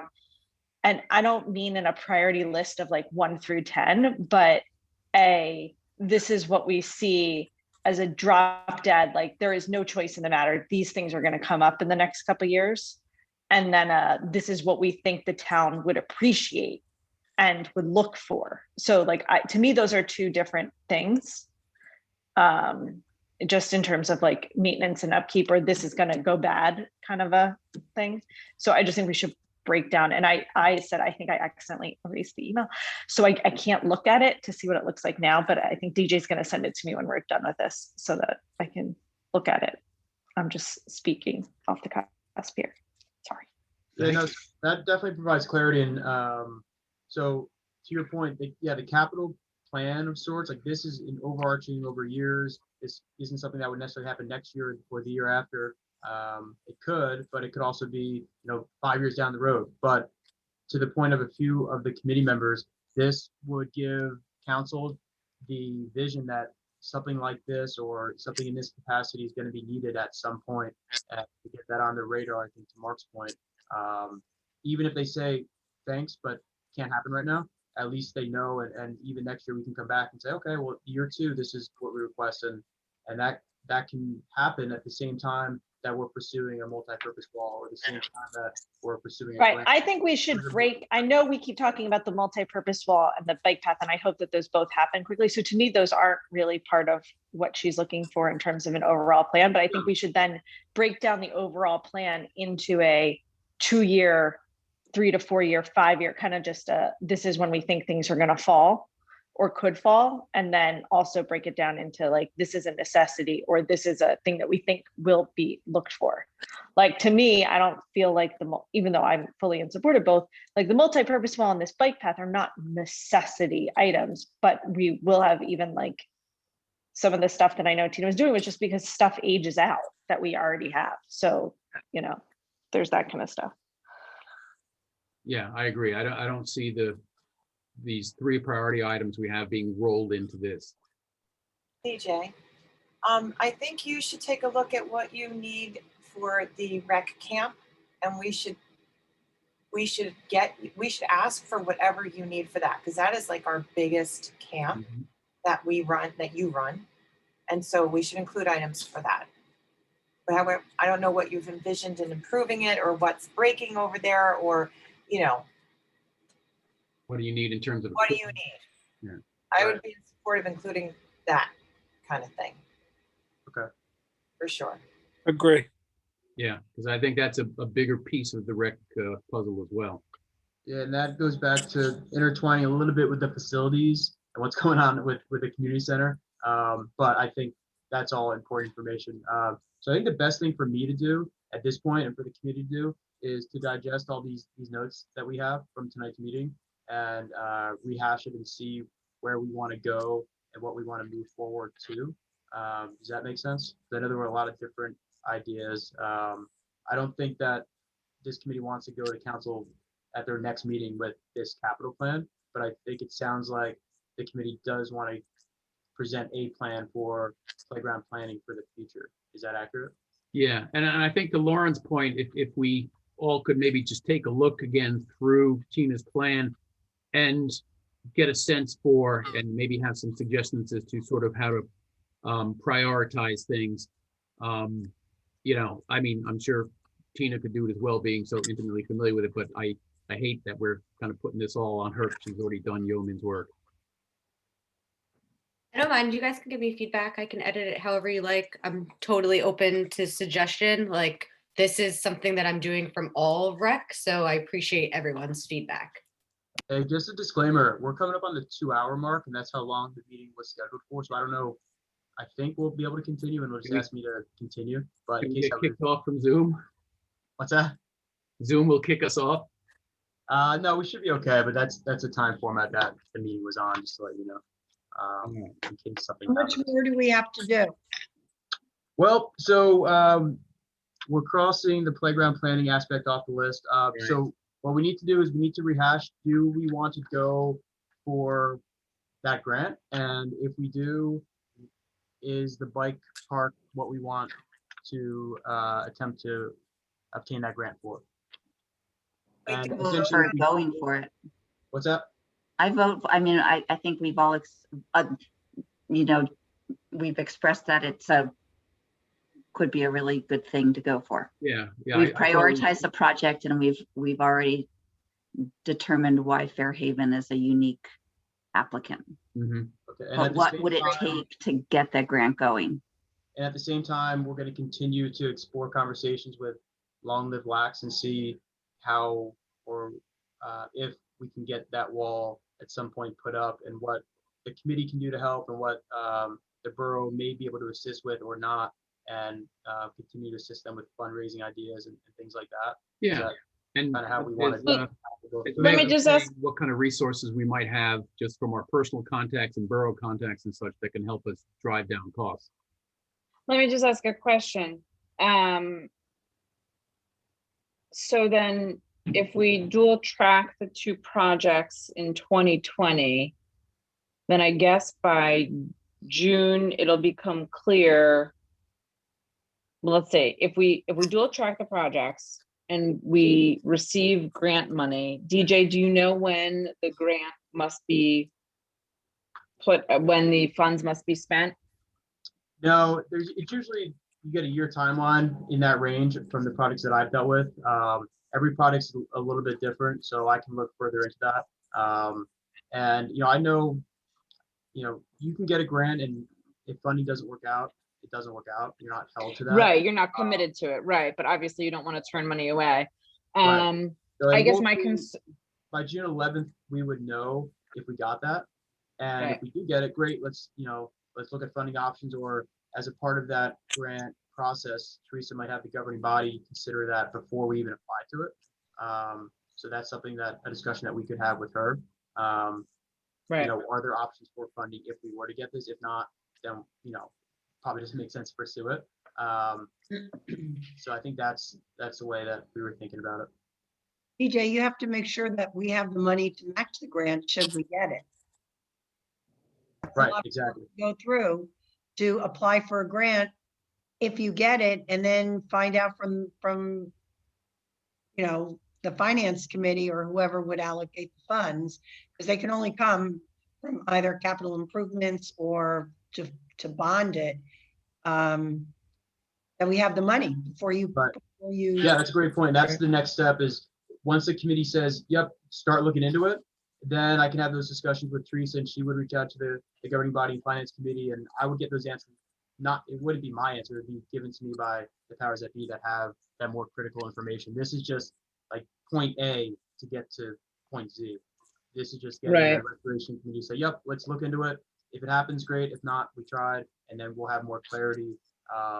And I think that'll give us more clarity as far as what type of funds are available for the wall versus this, and that'll kind of give us that clarity. Yeah, I guess my concern would be that there's, if we're not committing to the multipurpose wall at this point, that they may go looking elsewhere to pursue that project. So I don't know that there would be any sort of guarantee, and they haven't, made any representation to me, except that if it's not Fairhaven, they're going to pursue it somewhere else. So I don't know what kind of timeline they're on. Yeah, I think So I guess my concern would be that they may go exploring their options between now and June, number one. And number two, if they don't feel that we're prioritizing that project, they may do that.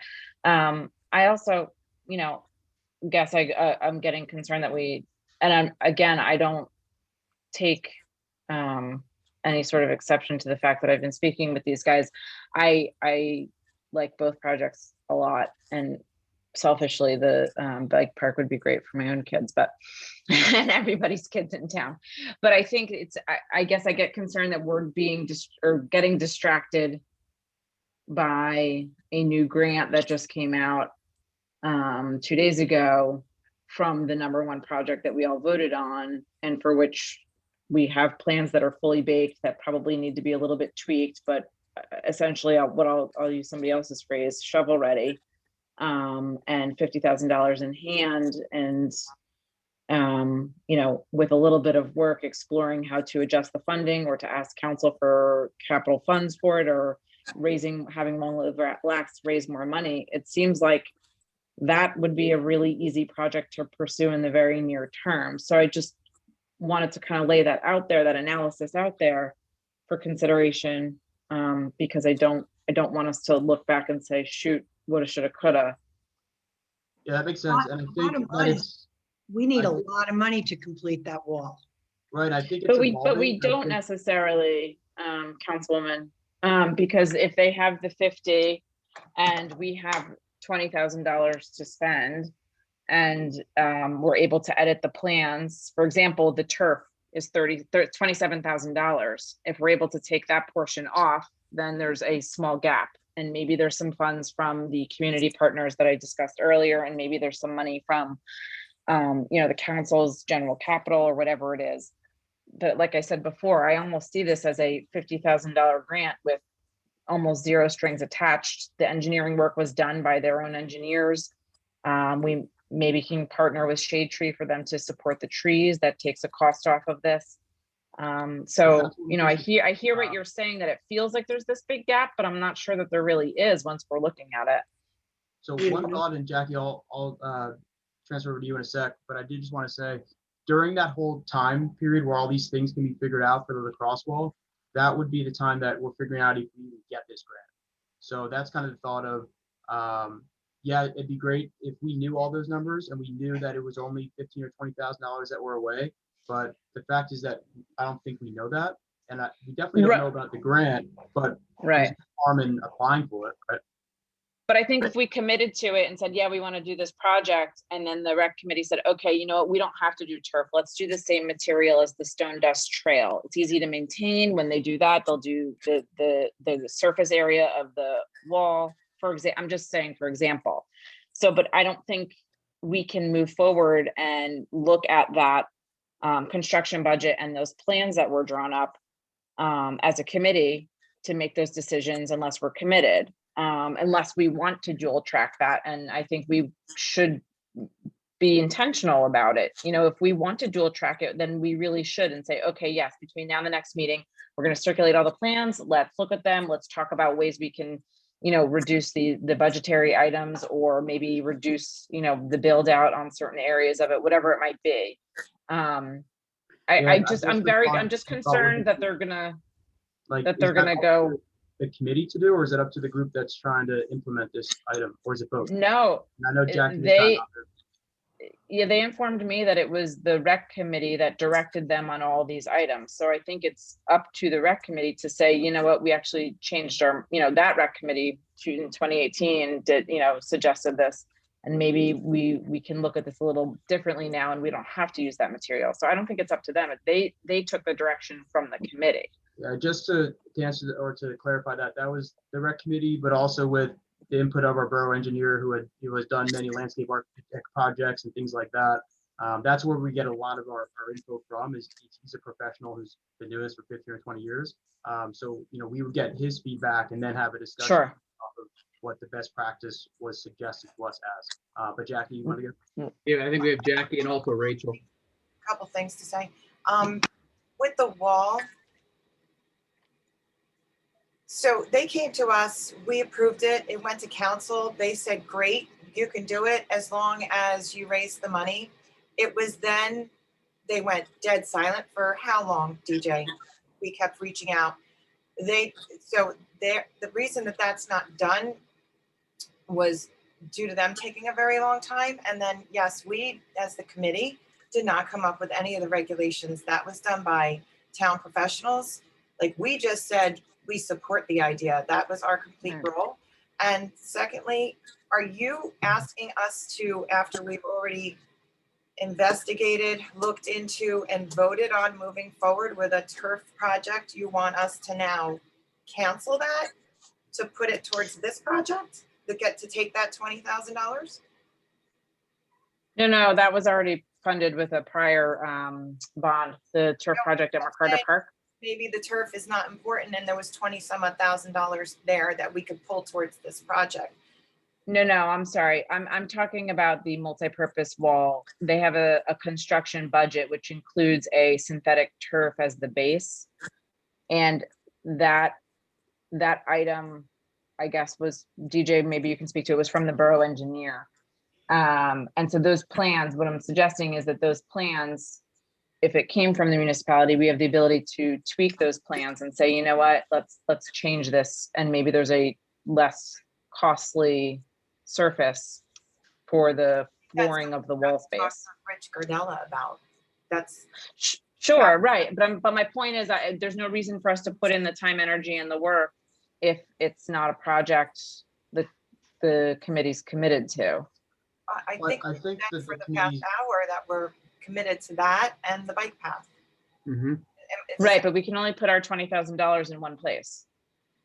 What $20,000? I just don't think anything's I don't understand. Finished yet enough to where we can say, all right, $20,000 go. I think if the wall was $20,000 away tomorrow or next month or in 2 months, the committee would know that. But right now, it's just, in our minds, it seems very up in the air of maybe we could take down this amount and we could change to that, and maybe Long Live Blacks could raise $15,000. But with so many unknowns, it seems like the committee wants to continue to explore both efforts, and whichever one eventually presents itself as most attainable is likely the route that the committee wants to go. Right. But I guess my concern is we're going to be sitting around for another month where we could be working, on all these different, plans and to try and get it done. You know what I'm saying? I feel like we're kind of sitting stagnant. We're going to be the same place we were in May that we were in January. Can we start with Rachel? I'd like to hear what she had to say. It's not going to address that because the one other thing that one might want to pause on is this facilities priority. If we mention any, and Chris even mentioned it, the fact that a facilities has a wall that could turn into an activity wall. I mean, in a way, right? To have a wall in the middle of a field when you could possibly build a big enough wall on a new facility, bathroom, anything, to be an activity wall is another way to slice this complicated cake. So it would pause on that idea. But DJ, I thought you articulated it well, of a dual path with specific benchmarks that we need to get to, because agreed, I agree, Meg, we don't want to be stagnant, but exploring two paths also seems like a very attractive way forward. And it's kind of the way we do things on this committee. But a wall on a building just seems a lot more logical than a wall standing out in the middle of a field also. But not to push this pebble down the 2023 road either. I would hate that too, but. Yeah, Rachel, I agree with you. I think that's a good point. I think the idea behind putting it at Fairhaven Fields was that that's where the multitude of sports are played that would access the wall. Tennis, pickleball, baseball, softball, lacrosse, whatever it might be. Not that, community fields isn't a great place to put it as well. That was just the, proposal that had been come up with and had been approved, I think back in 2018 by council. No, I agree. I think that's fine. And, I'm glad to, and DJ, maybe it makes sense for us to try and touch base with Rich on these plans to see what, maybe this budget estimate is really off base. And when we tweak some of these items, it's really going to be more digestible. Yeah, I think that makes sense to look at what numbers can be brought down a little bit, and then what funding sources there could be, and see what makes sense ultimately once more pieces of the puzzle are together. So I think that makes a lot of sense for the committee to go about it that way. Do we know if they're actively talking to other towns? I don't know the answer to the question. I would assume not in Rumson, just because they never rec director for the past 5 months. So so I'd assume probably not. I know the high school got a wall a couple years ago. So my guess would be So it might just alleviate the risk of them walking away and going somewhere else. Maybe we have a little bit more time than we think if we're going to look at another priority and do some further assessing of the project and the cost. Is it possible to reach out to them and kind of tell them that we're like at the home stretch, but we just have a couple little wrinkles we're trying to figure out, and we're still very interested? Absolutely, yeah, and I certainly will, and I'll share with them, kind of the feedback and the direction of what the committee discussed tonight, that we're still tracking this and exploring ways to adjust the budget from the engineer's perspective. And I know that they were trying to do some work on their end to see what they could achieve in terms of additional fundraising. They were reaching back out to their donor base. I don't know that they were going to ask for more money at this point, but I do know that they were going to communicate with them that they're working on executing the project, whether it's here or somewhere else. Okay, so I'm glad to share any feedback I learned in my conversations with them. In the meantime, since we won't be meeting for another couple of weeks. Okay, so it sounds like we're gonna try that dual path approach, and we'll try to get some more clarity on some of the multi-purpose wall items as far as cost and fundraising, and we'll stay in contact over that, with the goal being by the May meeting to have a more full picture of that and be able to know more what we're looking at. Does that make sense? I agree. All right, so we'll do that, and I'll take the next steps to apply for the state grant, and I'll have conversations with the borough administrator to see what we need to get that done. Sometimes grants have governing body resolutions that need to be done. So if that's the case, then obviously the governing body would have input on that. Sometimes it's before the fact, sometimes it's after. So I'll take next steps with that, and hopefully at the May meeting we'll have an update on all these different items. I know it was a lot of information on all these tonight, and probably the longest meeting we've had in 8 years. So that's definitely progress. And so next thing, I know we'll zoom through these as quickly as we can. I know it's getting late. Walking challenge, Kate, thanks for leading that initiative. That was really cool. What feedback did you get? How'd it go? Sure. Oh, April your 19th face for another round. froze.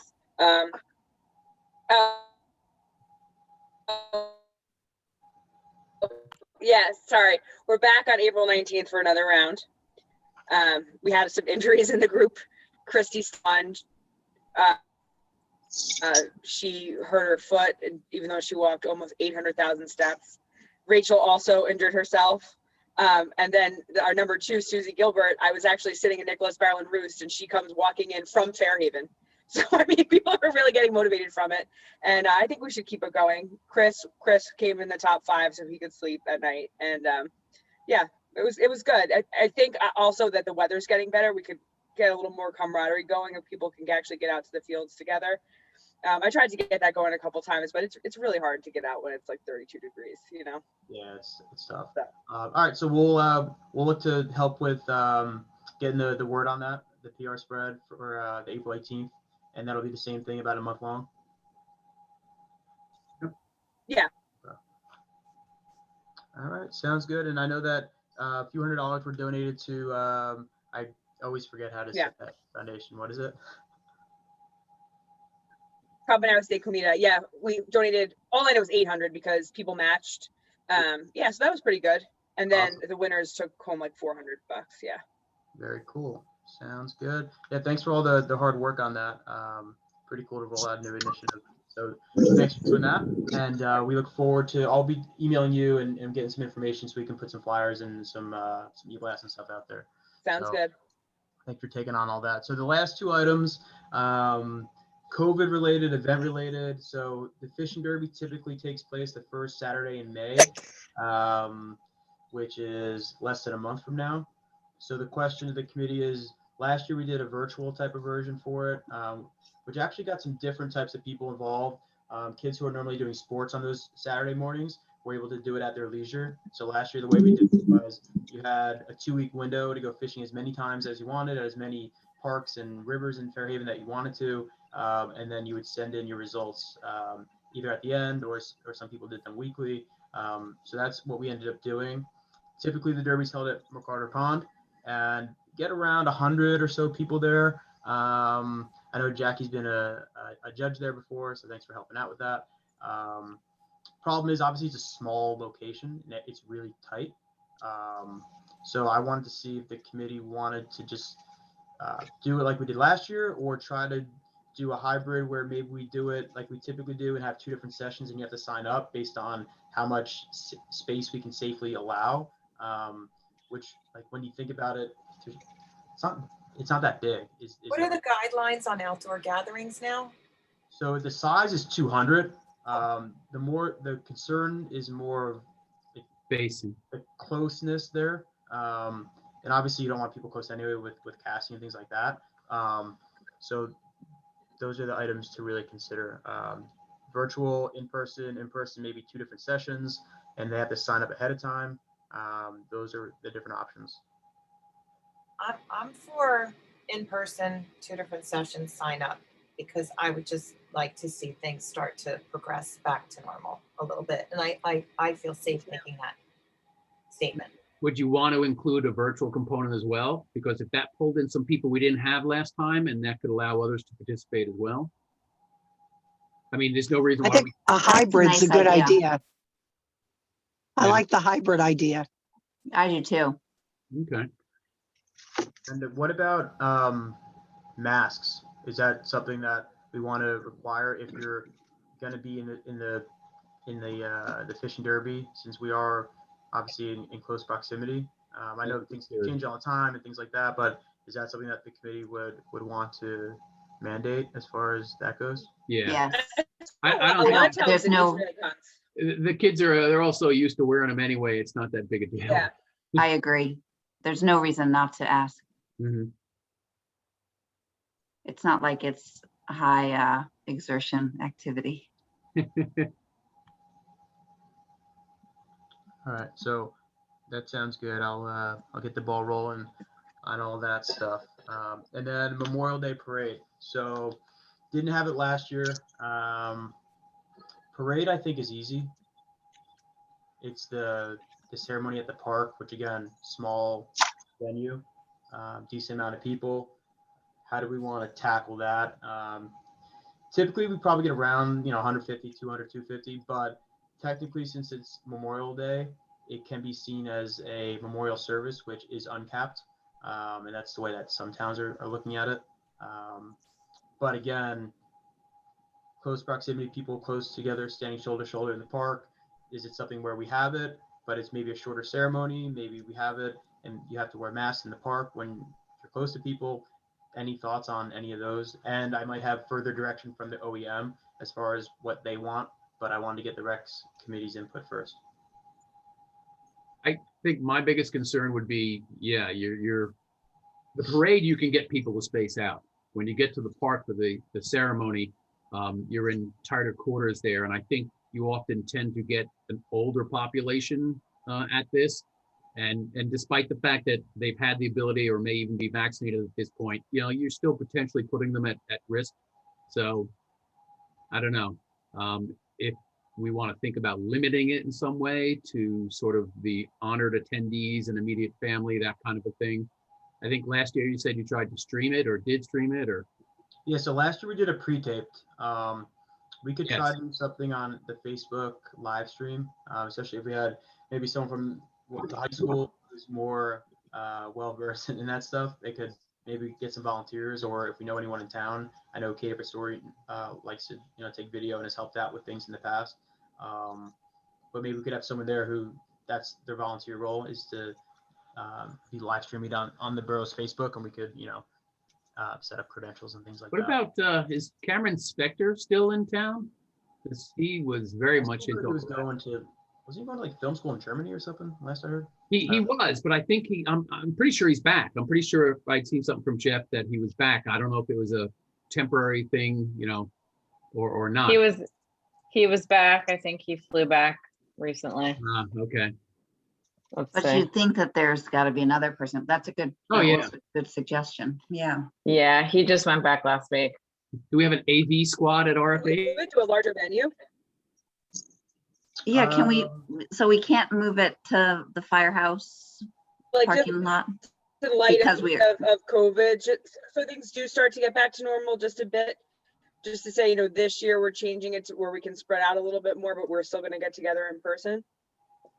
So I think it's part of it optional. though is sort of the placing of the wreaths and all that, right? Yeah, that's yeah. And there are some veterans I can contact in town that I typically seek input on these type of events because the sacredness of that park and having events at that park I think mean a lot, especially to that group of veterans. So I don't even know. They might say, "Hey, we're not having it at Memorial Park. We don't want to have it." I don't know, but I can ask that input and see if that's an avenue that might Yeah. want to be explored. And as you said, TJ. talk to Joe and see what his input is. TJ, what about having the parade, putting the wreaths at Memorial Park and then going over to McCarter Park, which is probably twice the size, and spreading out for the speeches there? I was thinking the same thing, Betsy, or doing it at McCarter and then having like a procession to go over to the park after of limited capacity to do a ceremony with the veterans. Yeah, those are all options we can look at. I'd have to look at the power aspect of McCarter Park, getting some kind of for the sound system and stuff there, but definitely an option we could look at. And this is possibly completely out of bounds, but is the Office of Emergency Management or any type of public health, do they release data on how many, what percentage of our town is vaccinated or not? Or if the older population is vaccinated or not, if that has any play into any of these considerations, if percentages have any play into it? I don't have that information. I could ask Chief, but yeah, I'm not sure if they have that. Yeah, But, I bet you there are some guidelines. It's just a question of whether we know those percentages, those numbers and such. And what one would do with that information too, I don't know, but Mhm.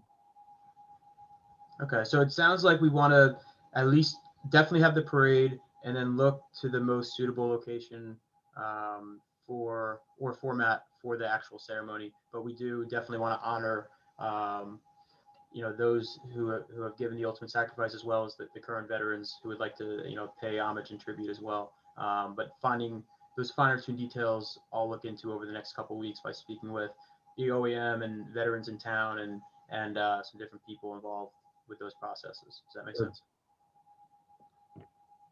Okay. All right, so I'll do that and get a plan going next couple weeks, because obviously we do have to get speakers and all those different things lined up. But I think it's important that we have some sort of ceremony. Obviously last year we did the virtual pre-tape, but it'd be nice to get back into person this year, and it might look a little bit different or have a different format. But I think that's a good move on the committee's part. So I'll circle back on those items. Anything else? I have one last thing. Go ahead, Jackie. To do with Chris's presentation and him asking us for a list.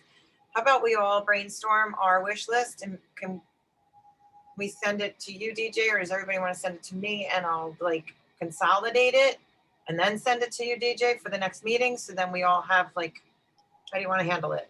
Yeah, Jackie, that sounds great. Mark, are you okay with that as president? Yeah, I was going to say, I appreciate you offering that, Jackie. If we can maybe Calder at least is initially take something off of DJ's plate so he can be pursuing these other things, that'd be great. finishing it. All right, so you find if I do it, you'll You relinquish need that nothing power. that's plugged in. Yeah, so Finish your let's laundry. set that Leave as it a here. goal. No, absolutely Members not. that have input Bedtime is or in 1 have their minute. opinions heard on that item as far as the community center piece goes, if you want to send those to Bring Jackie your laptop down here now, please, the next meeting, quickly. that would be a good way to start it off. Does that make sense? And Jackie, I know, so the next meeting is Third. May 4th. So maybe The third, isn't it? I have the 4th. Thought you're right, because the third's a Monday. Yeah. Yeah. So Jackie, if it's to you the Friday before, you think you could put it together that weekend, or do you want some more time? Yeah, that's fine. It's not going to be that hard to do. All right. So by the April 30th. Do you want me to share it with you prior, DJ, or? Yeah, we could talk. And then that way you'll have it to share on your screen. Yeah, either way. So why don't you compile that, and then we'll get in touch, and then you can send it to me, and we'll share it with the committee on that Tuesday. So you can send it to me once you have it compiled, then we'll be all set. All right. So then by Friday, whatever that is, everybody. Up to 30th. Okay. Friday, the whatever. All right. Well, congratulations. Everyone made it to the longest ever Fairhaven Recreation Committee meeting. So congratulations, All right. everyone. Do we still have any members of the public still with us? We do. Mr. All right. Mr. Fernandez. Good for them. Thank you. So All right. If there's Motion to close. nothing further, we have a motion. I second the motion. Third and fourth. Sorry Meeting that you had adjourned. to hear what I was saying to my son.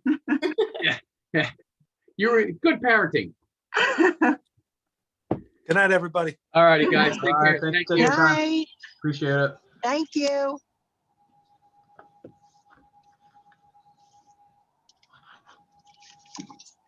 All right, sir. Well, that was a long one, huh? Yeah. Okay. All right, so I'll rehash with you at some point once I,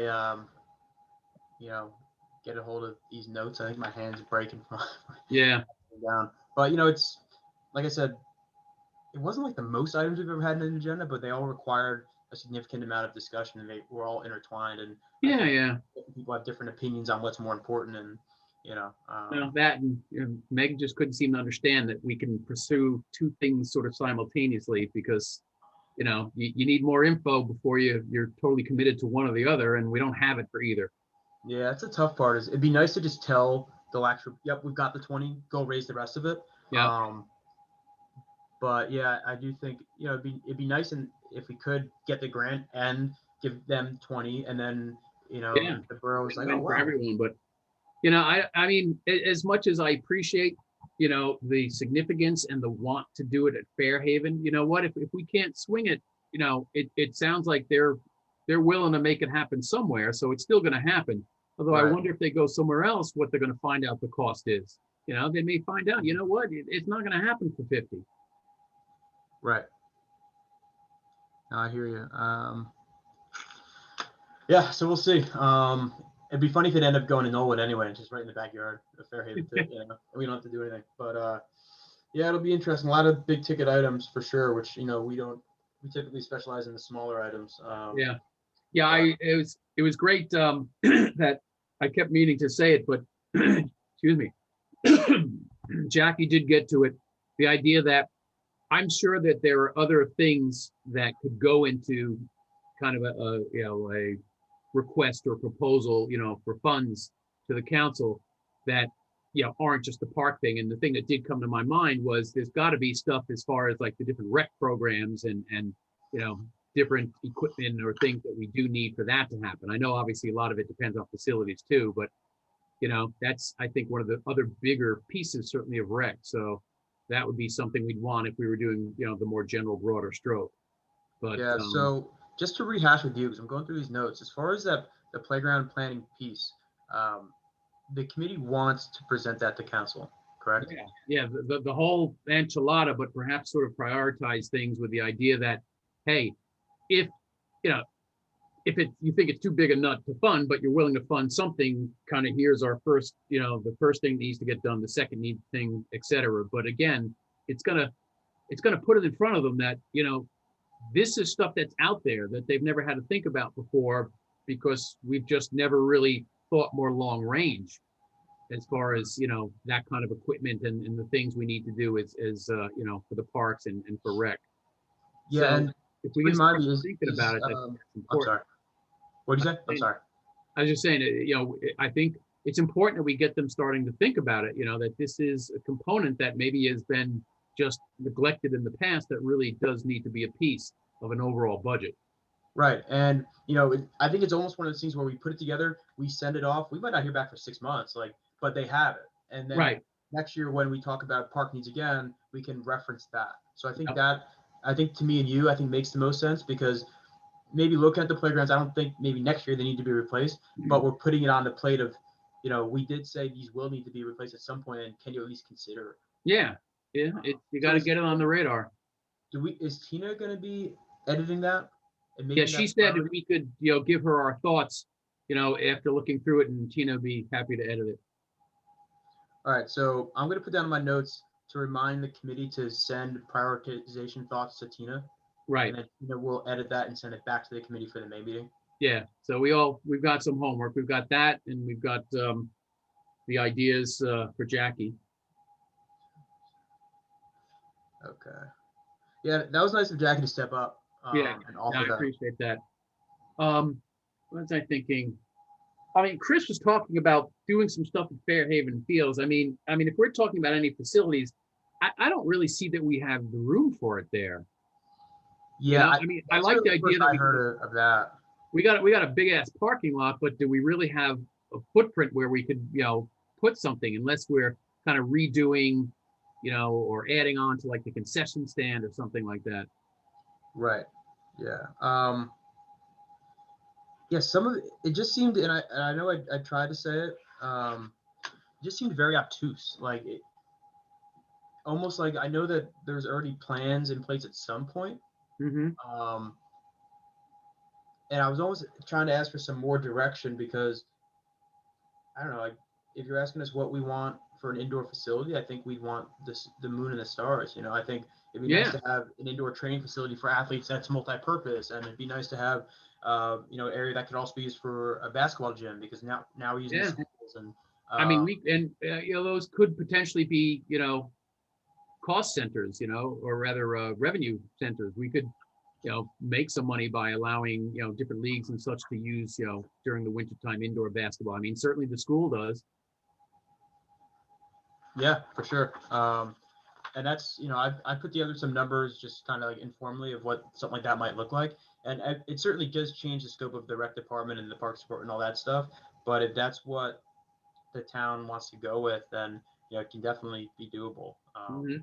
I don't know what it would look like cost wise, but you could definitely bring in, a good amount of money. But I think it'd be a shame if there wasn't a community center building there. Yeah. It sounds like there might not be. I think you need it because, I mean, I don't know everything that it might have been used for, but I know certainly I'd been there, back when you could do, parties, like for the kids, or when you had meetings and gathering of groups, and even things like the court of force, the kinds of things that can go on in a space like that. Definitely. And I mean, we use it like in a normal year, 300 to 400 times a year, and it could be as small as a scouts meeting, or it could be, as big as, senior meetings with 50 or 55 people. Yeah.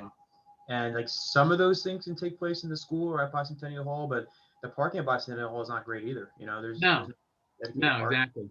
So it just seems like there's a lot of balls in the air, but it's nice that they asked for input. And kind of like with the playground items, we can say, yeah, we'd like X, Y, Z, like a basket, but like big enough for a basketball court, but the floor space could also be used for pickleball if we needed to. But it's also a consideration of, all right, well, now who's going to manage that facility? Because Yeah. we have a 7-person Department of Public Works, and that's a big building, and it's going to take a lot to maintain something like that. So, but I guess maybe that's not up for us to discuss. That's more for, town council and governing body to discuss. And we just put out, maybe not worry about those details, but just worry about, yep, we love that. Yeah. And that's not, they don't want us to necessarily come up with the details behind it. Yeah, and potentially, depending on what the materials are, you could almost have an indoor wall, for hitting the tennis balls against, or even kicking a soccer ball or whatever. Mm-hmm. Yeah, and I mean, one thing that wasn't really discussed as far as the bathrooms at community center goes, I mean, we could just leave that door open, in past we've tried to do it, and I know like kids have gone in there and done some stupid things in the bathroom. Yeah, I mean, that's a potential, but all right, so there, if we're going new, put some video cameras in there. Right, I mean, the police station's literally right very there. obvious that, hey, that's, it's under surveillance, so that'll, hopefully make them think twice about doing something stupid. Yeah. All right, so definitely have some homework to do before now and the next meeting. So hopefully we get that info from the wax wall and see what they're looking at, and then I'll get the wheels in motion to apply for this grant, and then we'll move forward with playground stuff and get going and figure out what we're doing for these in-person events. Sounds like what's the possibility, if we can get some providers on board, like if we do need a sort of a protective fence, if we find like a Taylor fence who is willing to put it in exchange for, you have a little plaque like this fence donated by Taylor, fencing company or something like that. Well, like those things are able to do that possible, in this kind of a park environment. So those things are possible. What I know in speaking with Rich, like what we didn't want to do was just piecemeal this thing and just do it to do it. Yeah. And let's spend 10 You hours want to do it talking right. about a fence about, saving $1,000 on a fence, and then let's spend 15 hours talking to risers and having them come out, and then we're the general contractors, and it's borough time that's being taken up doing this, when it was pitched as, we're going to raise the money for this project, just give us a space and we'll Yeah, exactly. And that's what Betsy keeps going back to, and she's right in that that's how it was pitched, and that's why it got approved. Yeah. It wasn't that we'll raise 50, you raise 50, and it wasn't. Yeah, it was like we have it covered. Just give us the space, give us the land. Yeah. Right. But I do understand Meg's point too, in that there's $50,000 there. Is there a way to get the project cost down a little bit and raise a little bit of money? If so, that seems like it'd make a lot of sense, because even when you talk about a grant, typically it's a matching grant. And even if it's $75,000 or say $100,000 for the bike park, they might give us 50, and then we have to come up with the rest anyway. Yeah. Similar case where maybe things were done in the wrong order or were promised and they shouldn't have been. But at the end of the day, there's 50,000 for the wall project right now. There's 0 for the bike trail. So I understand her saying, let's just put 15 or 20 towards the lax wall, or like we say we do that, and then all right, that's 70,000. Come up with the other 20, and if they can Mhm. raise it, great. And I think that's kind of what she wants to go down towards, which would be great, you know. Right. But we just don't know what those numbers are. We don't know how much we can come down because some of those items are safety related. Yeah, we don't know how close we are. Right. And building materials on like they've gone up, and right now it's very expensive to build. So those numbers from 2 years ago, if it was 110, it might be 115 or 120 now because of the cost of different things. And to Jackie's point, I mean, we sort of had radio silence there for a while, so Right. could be fingers pointed at us like, well, you didn't act on it, so now it's more expensive. Yeah. So we'll see. I know there's a lot of balls in the air, but we'll get some stuff done. It looks like we'll do some version of the fishing derby. I'll put some more thought in that, and some version of the memorial parade. See what Joe has to say about that. Yeah, I know the vets don't want to move it. I can't see. Yeah, it's the whole point of the park.